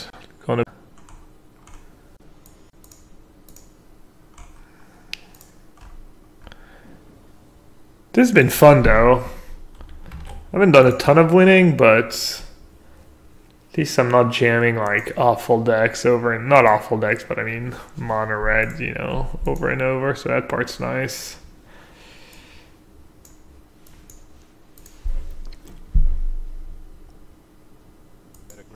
But it is interesting also because we've got to see a transition to how the crowds are composed at these Magic Fests, and hence the renaming as well. In that we get a lot more people in the building, even if the number of actual competitors. You know, honestly, if you're interested in going to a Magic Fest, playing a Grand Prix, and trying to qualify for a Mythic Championship, the path got maybe a little easier. That's a good point. Yes.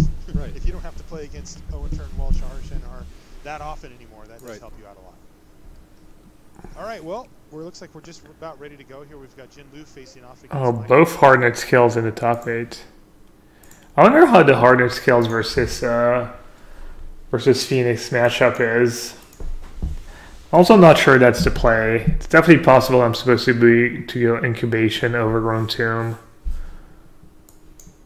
and save the cast down for something else. That's pretty interesting. Let's see what does chat think. I think I've decided what I'm gonna take, but I'm actually have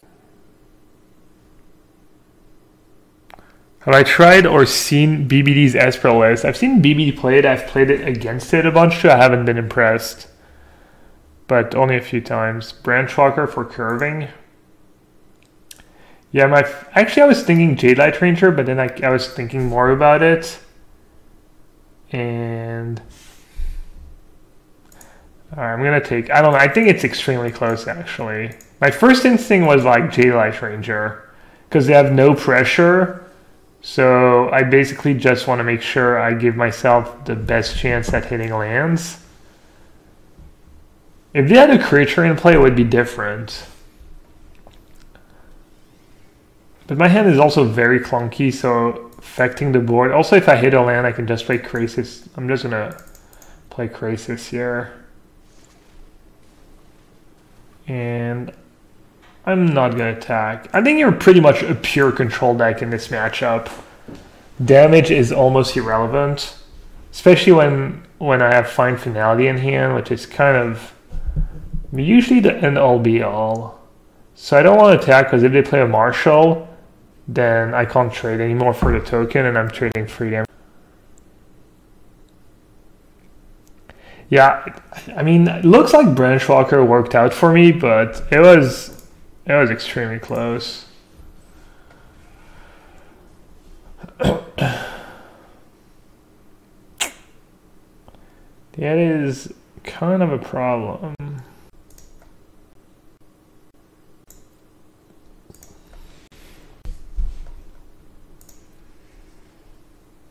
What a brew. I'm not playing Lan or Elf. That's why it's a brew. I wish I was playing Lan or Elf in this matchup. It's weird, I'm playing 25. Oh, I guess I'm not playing 26. Keep me. Does anyone know who Yama Killer is playing against in the other semi-final?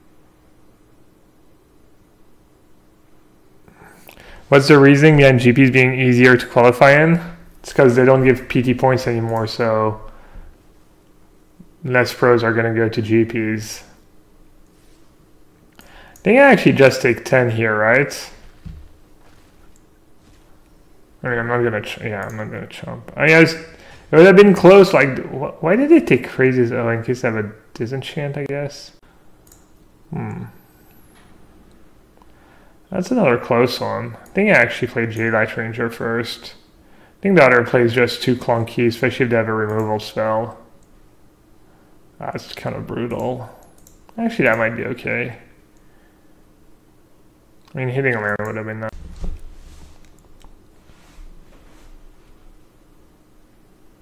Hey Tunis, what's up buddy?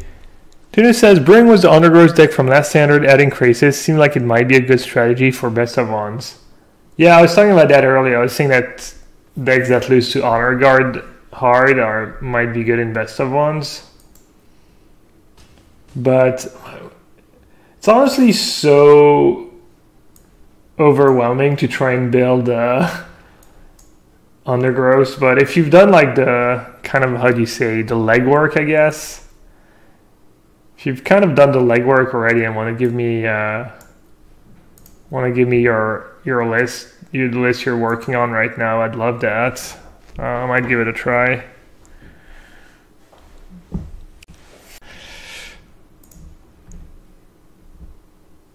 And I have a lot of Shivans, but I don't have a lot of lands, unfortunately.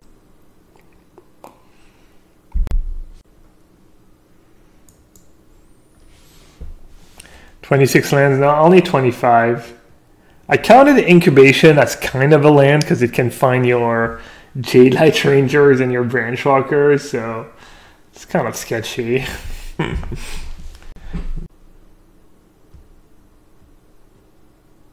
I don't know, the problem with Undergrowth is it's not especially good game one against red or against white.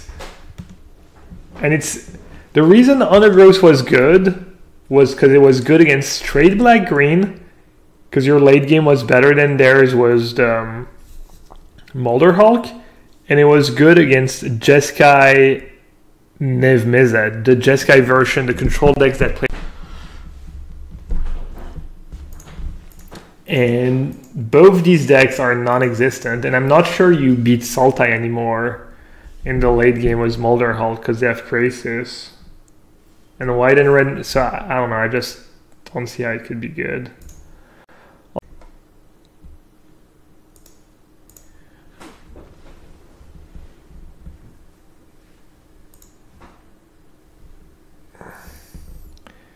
Hey man, been away from MTG for long. What are the good tier decks now? In Standard, you have Sultai Explorer, kind of what I'm playing right now.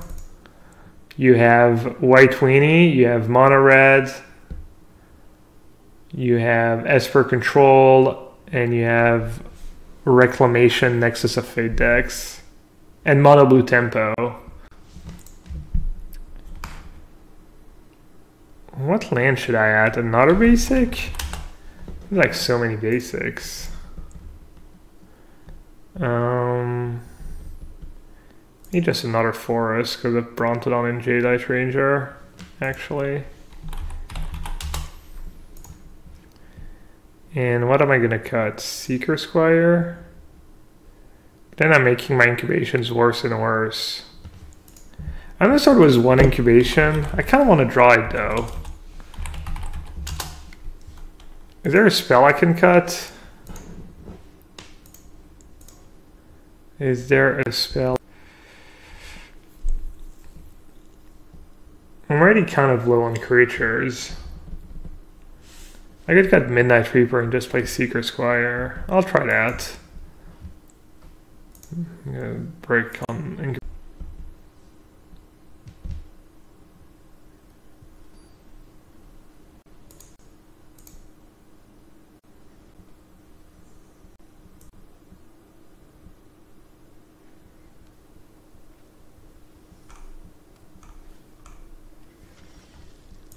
Oh, we got a picture from the GP top 8. Ooh, Cardboard Live, and that's Yama Killer on the right. For those who watch his stream, maybe. Alright. If Incubation just finds me Wagworth Walker, I'm just sold. It's all over. Alright. Branch Walker, not bad. Could have been like a Liner Royale for something, probably. Liner Royale would have been real.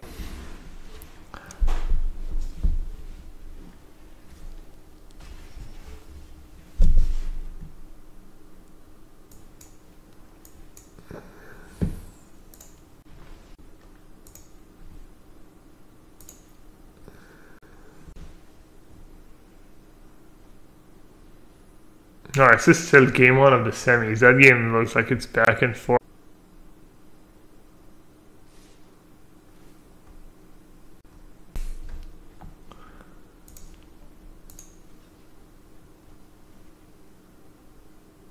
I get a free.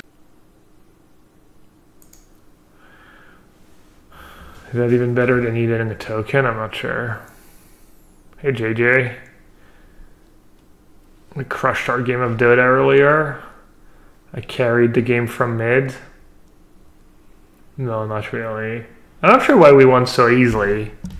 I guess it was their laning was like kind of garbage. They like gave you free farm and they had like an ineffective tri lane, I guess maybe is what happened. Let's see. So I need to play that. And what's better, Brontodon or Jade Light? They have no cards in here? So let's see if they top deck Benelish Marshall. Probably rather have Brontodon in case they top deck some kind of Crusade effect.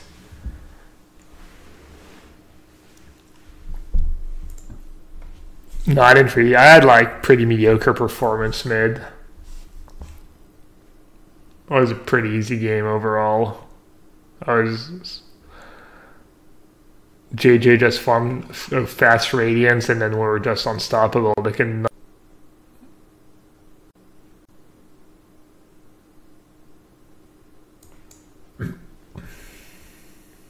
Where did you have to go, Rabbits, that you could have?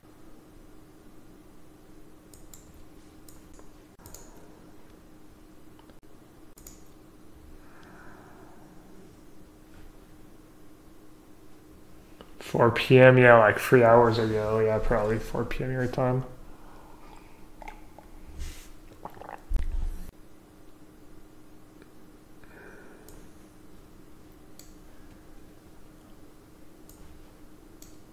Alright, I'm assuming I'm just supposed to take Hunted Witness here.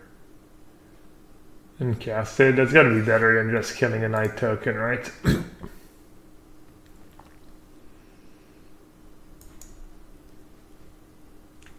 Just slightly better than a Chupacabra. Or maybe I was supposed to just kill History this turn? Kill History and... Should you play Field of Runes? Yeah, I could definitely play Field of Runes in this deck with 26 lands and no elves. Did I end up playing Field of Runes at the Mythic Championship? Also, I was writing my article. How are you supposed to refer as to old PT top 8s? Are you supposed to refer to them as like Mythic Championship top 8s? Also, the whole Mythic Championship makes it awkward because I was writing and you used to say a Pro Tour champion, right? But now what do you say? A Mythic Championship winner? A Mythic Championship champion? A Mythic champion? Those are some important questions. It's pretty sick. I could play Vraska and sack Witness. Seems like kind of a good play. No, actually I should probably just sack a land. Or I could kill History. Wait, can I take that back? Is it too late? I think it's too late. Alright, hopefully I just don't.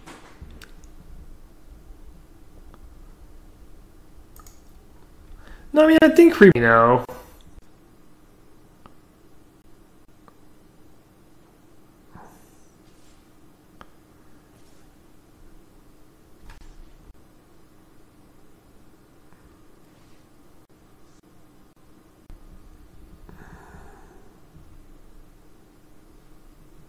Just Oled Vraska?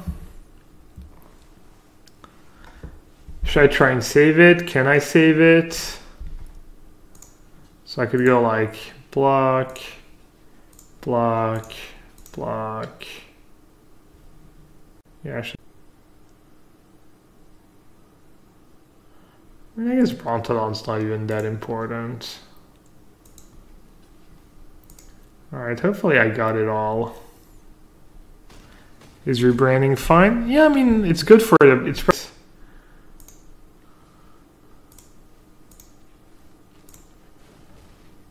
if the new players are on the same page and stuff.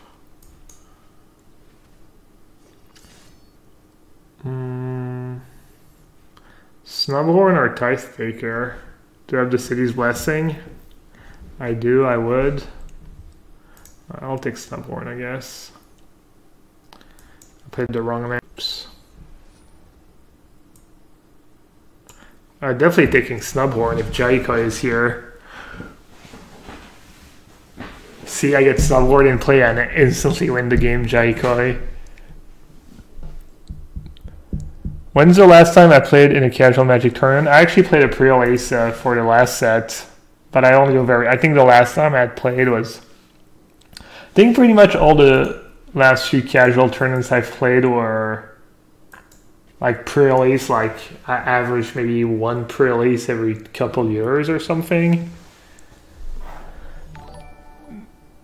Not counting, yeah, I've played on some GPs for Channel Fireball, but that was like the one where they like paid my entry fee, etc. to like play with the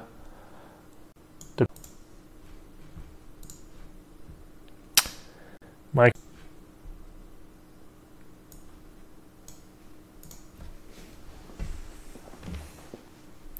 They get recognized by the casual crowd. Yeah, I mean, it was kind of. I mean, that time I went and people already knew who I were, and some of them were like people I knew from a long time ago. I think a lot of people don't know who I am, though, to kind of.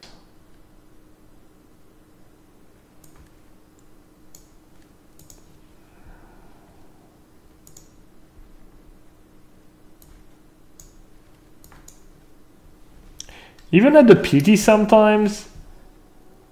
Definitely a lot of people ask me where I'm from. So I don't know if because I like to ask people where they're from, and people ask a lot, and you know so I don't know if they don't know who I am, or if they just don't know I'm French, or you know what the deal is, but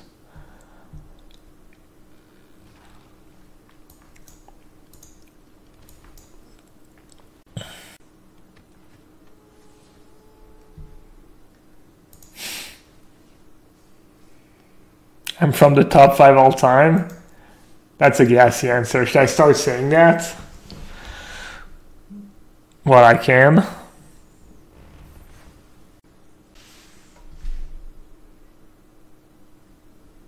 Oh, you saw the guy bring me the pro player card, ask me if it was me? Yeah, that was cool. I actually helped that guy find other pro players to get his card signed. That's kind of fun. Oh, that's Yama Killer in the background. Are they talking about him? Would just die. You'd have no more artifacts. That's him. He looks pretty happy, right? They're smiling, they're joking. That's probably good, right? In the second Ravager. Did they already say what happened? Someone just messaged me saying, if you're the true champion of the people, you will unban me. I guess I'm not the true champion of the people.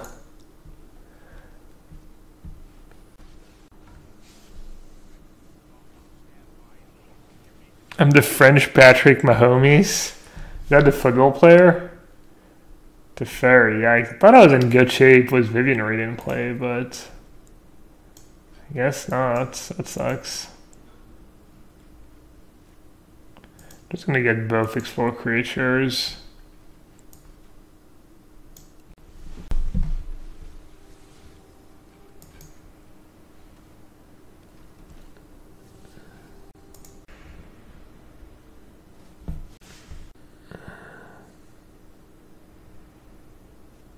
You didn't want to bother me? Dude, honestly,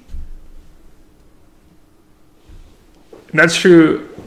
I mean, anyone really. If you want to go and say hi to a pro player, odds are you're not going to be bothering them. Unless they just like lost a match or they're having a bad day, which is, you know, not that common. It's like, we like it. It's nice. It's nice for us. It's fun, you know. Don't be shy.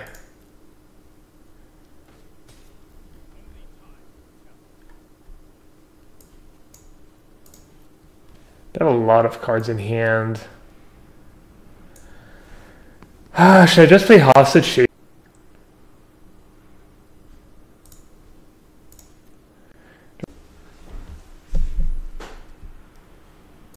Do that.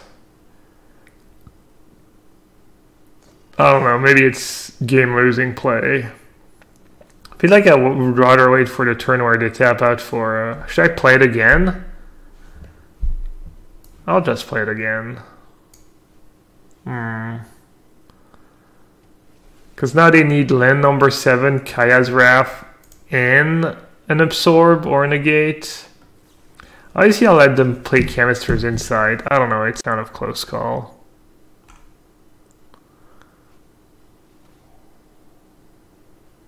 Is the Esper matchup winnable? I think it is. Wow, that feels bad. I felt like I was beating Esper online, and then I played Edgar a bit when I got to the house. Obviously that's best of 3, but I felt like favorite overall. I don't know if I was favorite, but I was definitely like at least like not bad, you know, not like I was maybe 50-50, maybe even favored for your for multi.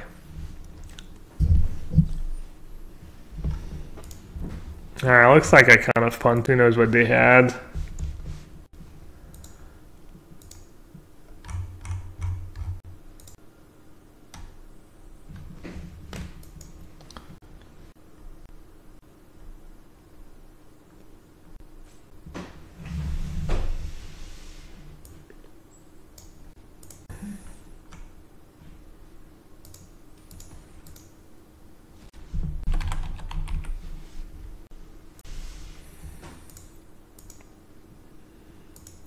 I got them down to 4.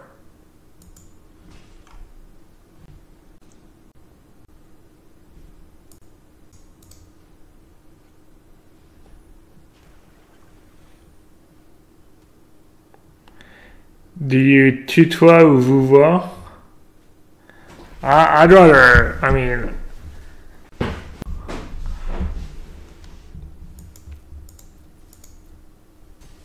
I think Vuva's... I feel weird when people Vuva me. Is this game over? Probably is, right? I guess I could draw Krasis. What are Esper's bad matchup? I don't know, I think it's like probably close to 50-50 against Sultai. It's close to 50-50 against Blue. I think it's supposed to be favored against Red. I'm talking best of 3. I don't know. He beat Rick. I didn't watch. He beat Reclamation in top 8. I'm guessing it's a close matchup though. I think Blue-Green Reclamation is supposed to be. It crushes. Is it? I mean, he crushed LSV. It wasn't close. And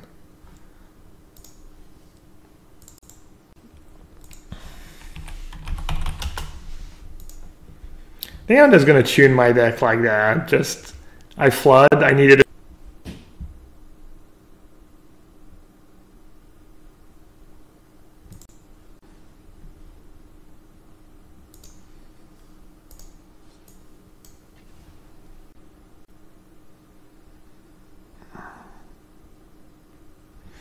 Esper mostly fights its own draws. Yeah, I mean, Esper can seem like unbeatable sometimes. The Hearthstone Pro won the MTGO PTQ. Yeah, these Hearthstone Pros, they're pretty good, huh? Machine learning, yeah. Kind of, I guess. Is that a keepable hand? Probably not.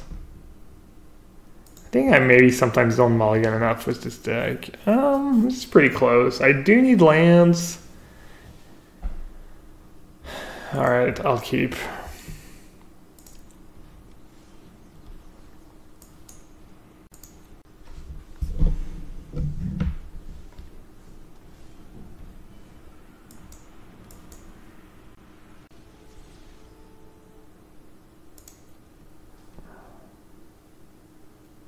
Gates, that's a bad matchup.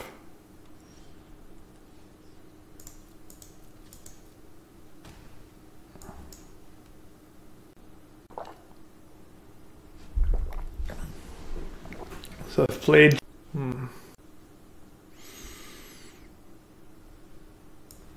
I'll play Jade Light Ranger anyways.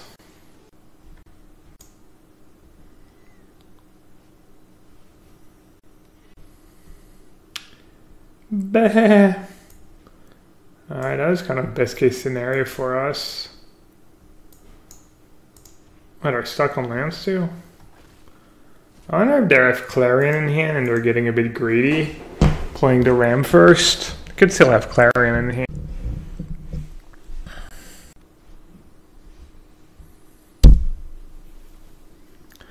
That's kind of scary. I played against that deck at the Mythic Championship, except it was Reclamation and Nexus and not the creatures. Let's see. Should I play 2 creatures? Does that make sense? The problem is if I don't play 2 creatures, then I give them time and stuff, so... This is a bad matchup, so I think you just want to jam, and hope for the best. That's kind of a tough one. It's definitely a close one. Because we know they're not Nexus, so we know they're the creature deck. I guess I'm supposed to keep. I don't know, this is close. I'm just going to play it. I have fine to get back my dude. Is Chance for Glory ever have a standard home? Chance for Glory is a pretty good card, actually.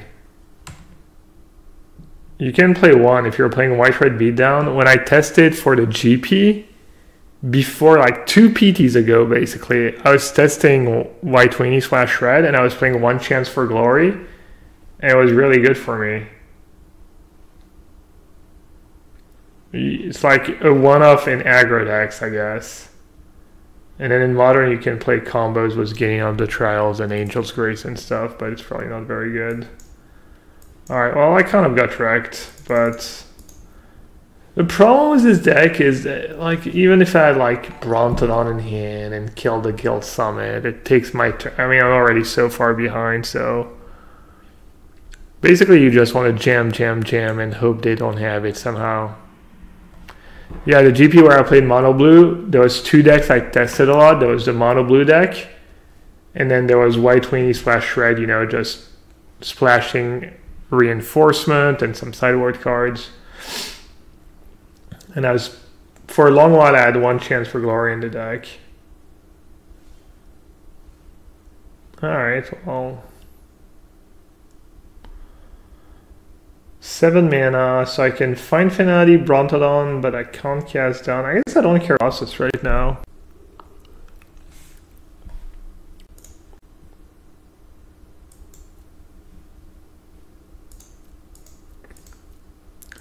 Not too sure what to do. I feel like I should get rid of Guild Summit, but it sets me so far behind.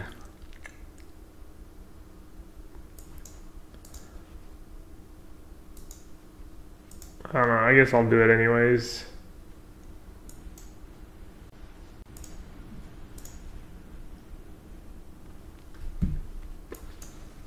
I mean, their cards are so powerful.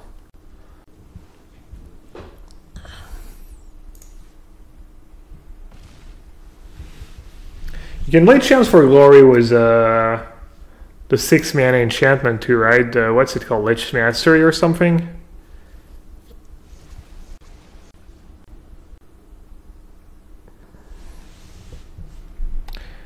Yeah, I'm not sure what I was supposed to do last turn. Kind of tough spot. Alright, I think I'm just gonna... Oh, you know what I should have done? I should have played Krasis. That's kind of a punt. Should have just played the 2/2 Krasis just to draw 1 card. I guess I drew 1 card with Jade Light Ranger too.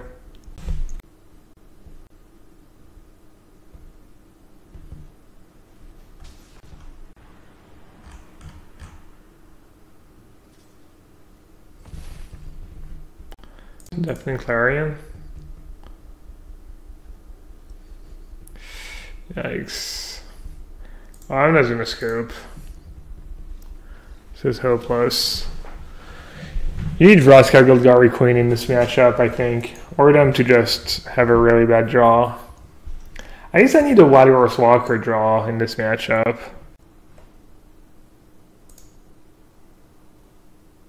What's going on here?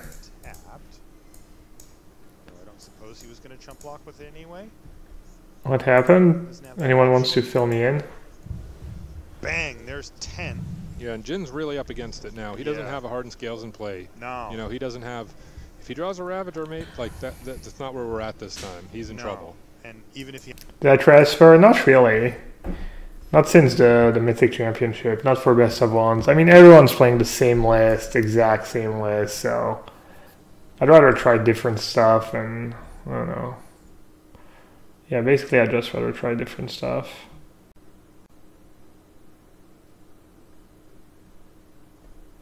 Probably not that close. Probably easy mull.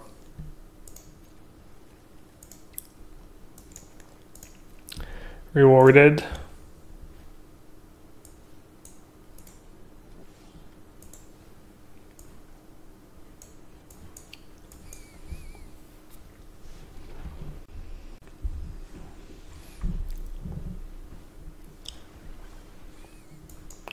So much Esper control, it's crazy. I guess it's not true, I played against white a bunch, I don't know. I do feel like...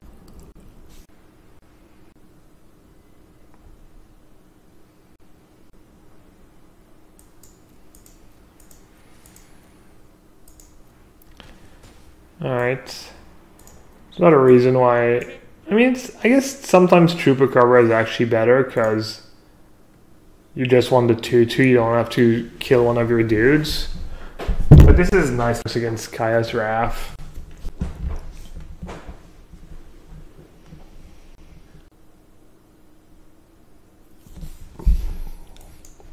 I'm just gonna replay my Jadeite Ranger. I could keep it under the Hostage Shaker, this way the Kaya's Wrath. I get it back, but...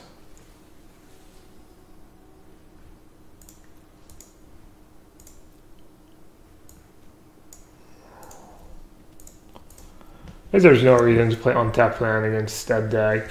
Should always play on tap for cats down. I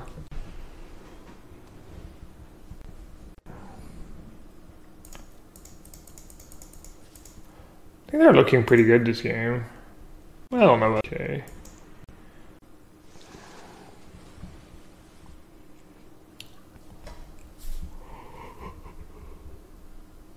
Alright, getting pretty tired. Big yawns. But we've got Michael Burnett in the finals, and you know he's one of the better players left here for sure. You know, Mythic Championship, it was actually a Pro Tour, but Pro Tour top 8 experience, and he's been there before. Let's see if we can take a look one more time, though, as we bid adieu to that Hardened Scales deck from Jin. Maybe we're going to try to run the deck for it one more time, so let's do that right now. His match, which means he is now into the semi-finals of MTG LA of the Grand Prix, and you're playing Hardened Scales. Why did you decide to play this particular deck in Modern? Because I thought this deck is pretty powerful for now, especially after KCI have been banned. We have less for against Artifact. So for now, this deck RNA have a great power to pump up and have some key cards can deal damage directly, or create a large army of it and attack for all. So these ones here, yeah? Yeah. This one can deal damage directly, and this one can create a lot of flyers, by itself, or by some other can. Could the deck exist without Walking Ballista and Hanger Back? Oh, it's impossible. Those are most important part. And then you're playing some cards that are slightly unusual that you don't see in the builds every time. Yeah. You're playing Spellskite. Is this main deck? Yeah, it's in main. Township? That is sick. Impact and Mirror. Yeah, for most part, because if you play this in main board in Mirror, you're basically undefeated. Yeah, and it's the best remaining Ancient Stirring decks, maybe. Removal for creatures in main. Yeah. So were you expecting a lot of mirrors and infect? Yeah, yeah. I just want to get Vigenread going. A very good matchup for me. I think so. And then you're playing this. This is quite exciting. This is different, right? Yeah. What made you play Gabriel Township? Because I will always felt mana flooded when the later game. I think this one it's pretty smart. For once with hardened skills on the play, I think I can get the play. I can win the game by that. Into the finals. Yeah. How are you feeling? I'm feeling pretty great. I killed my opponent exactly from 21 in game 1 from 2 lands and a walking ballista, and I killed him the next turn. Nice. It does that to people, unfortunately. Yeah, it was pretty good. It was pretty good. How confident are you with the next matchup? Do you know? Well, you don't know who it is yet, do you? If it's a blue-red Phoenix, if they don't draw a thing in the ice, I'm feeling pretty good. If they draw a thing in the ice, it's real shaky, real rough.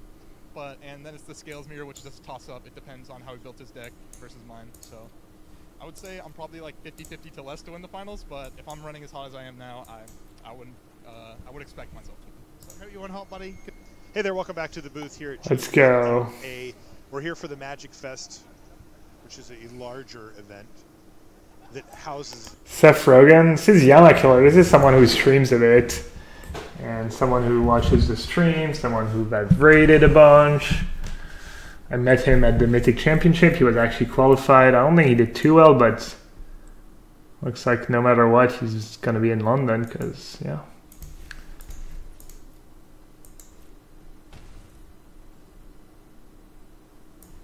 Let's see, 4, 5, 6, 7, 8, 8, 8.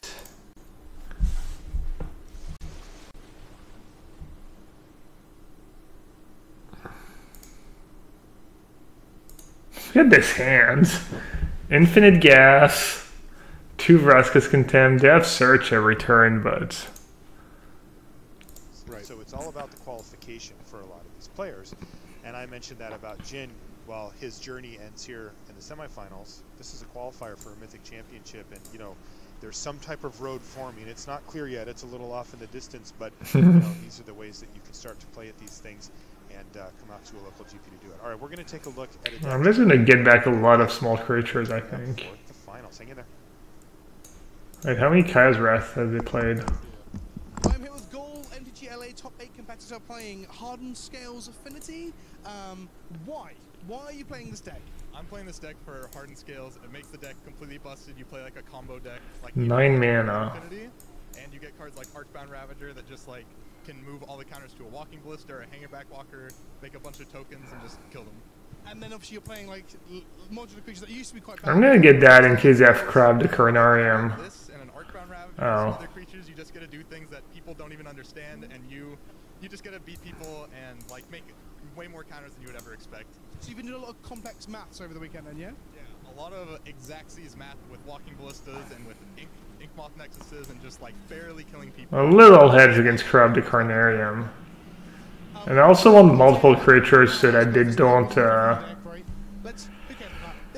just pick me apart with Splash Removal. Like Demonic Tutor, it feels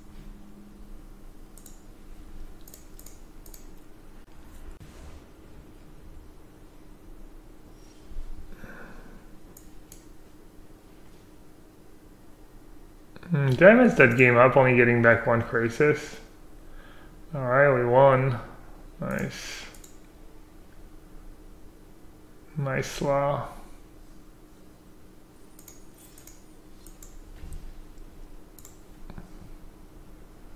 goes into Walking Ballista and a Hangerback Walker and got me right back into the game. It's just pure value, right? So the best card draw engine in modern, perhaps? Insane value. If they don't deal with it immediately... Oh yeah, I've lost to that card a bunch. The Leap. Creatures, and you have a sack outlet for Hangerback Walker and for all your modular creatures as well. Just insane. And you stream, right? Where do you, tell them, where do you stream? I do stream. I stream at twitch.tv/YamaKiller. I stream most Monday, Wednesday, Friday. I also stream all the Magic Online tournaments like the Modern Challenges and PTQs online as well. Hello there, welcome back to the booth. Here at GPLA, Marshall Sutcliffe with Luis Scott Vargas. And we're gearing up for the finals. It is finally that time, Luis, where we give away the big bucks. Yes, finale, where we give up the big bucks and of course the trophy and that kind of stuff. The incentives are a little bit different now, given the changes to the GPs. There's no pro points, or there technically is right now, but they're going to kind of expire. Yeah, I mean, for someone like Michael Bernat, you know, in this top 8, he cares about the pro points, because with a top 8 at Pro Tour Guilds of Ravnica, he was able to maybe get enough points to hit a relevant level, but as of May, yes, pro points are getting phased out. They're going to get phased out, but for right now, they do still have them. And, am I on still? I get hit myself.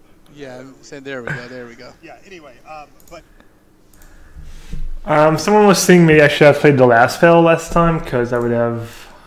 Because of absorb. Yeah, I didn't do the math, I guess. I was just thinking if they have a removal spell, I don't know my guys to be bigger.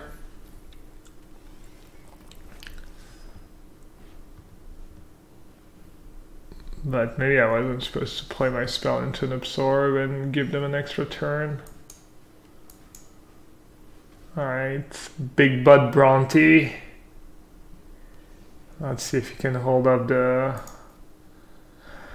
assault for a turn or two. They're splashing green. What are they splashing green for? Tristani? Tristani's kind of sketchy in a white-weenie deck. Something cheap. Maybe just Amara? Just Amara for Loxodon and cut.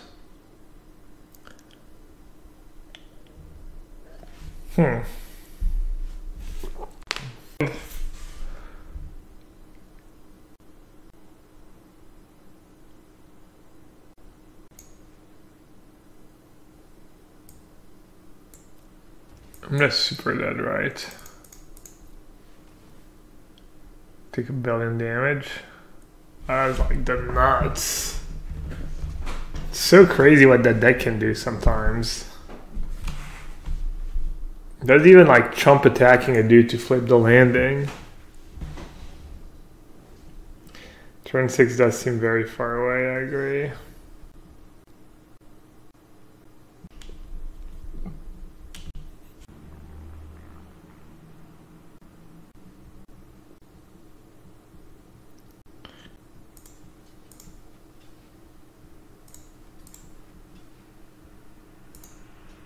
Does that keep me alive? Don't think so. That's 18, right? Basically, I block like that because I don't think I can win if my Wild Earth Walker dies.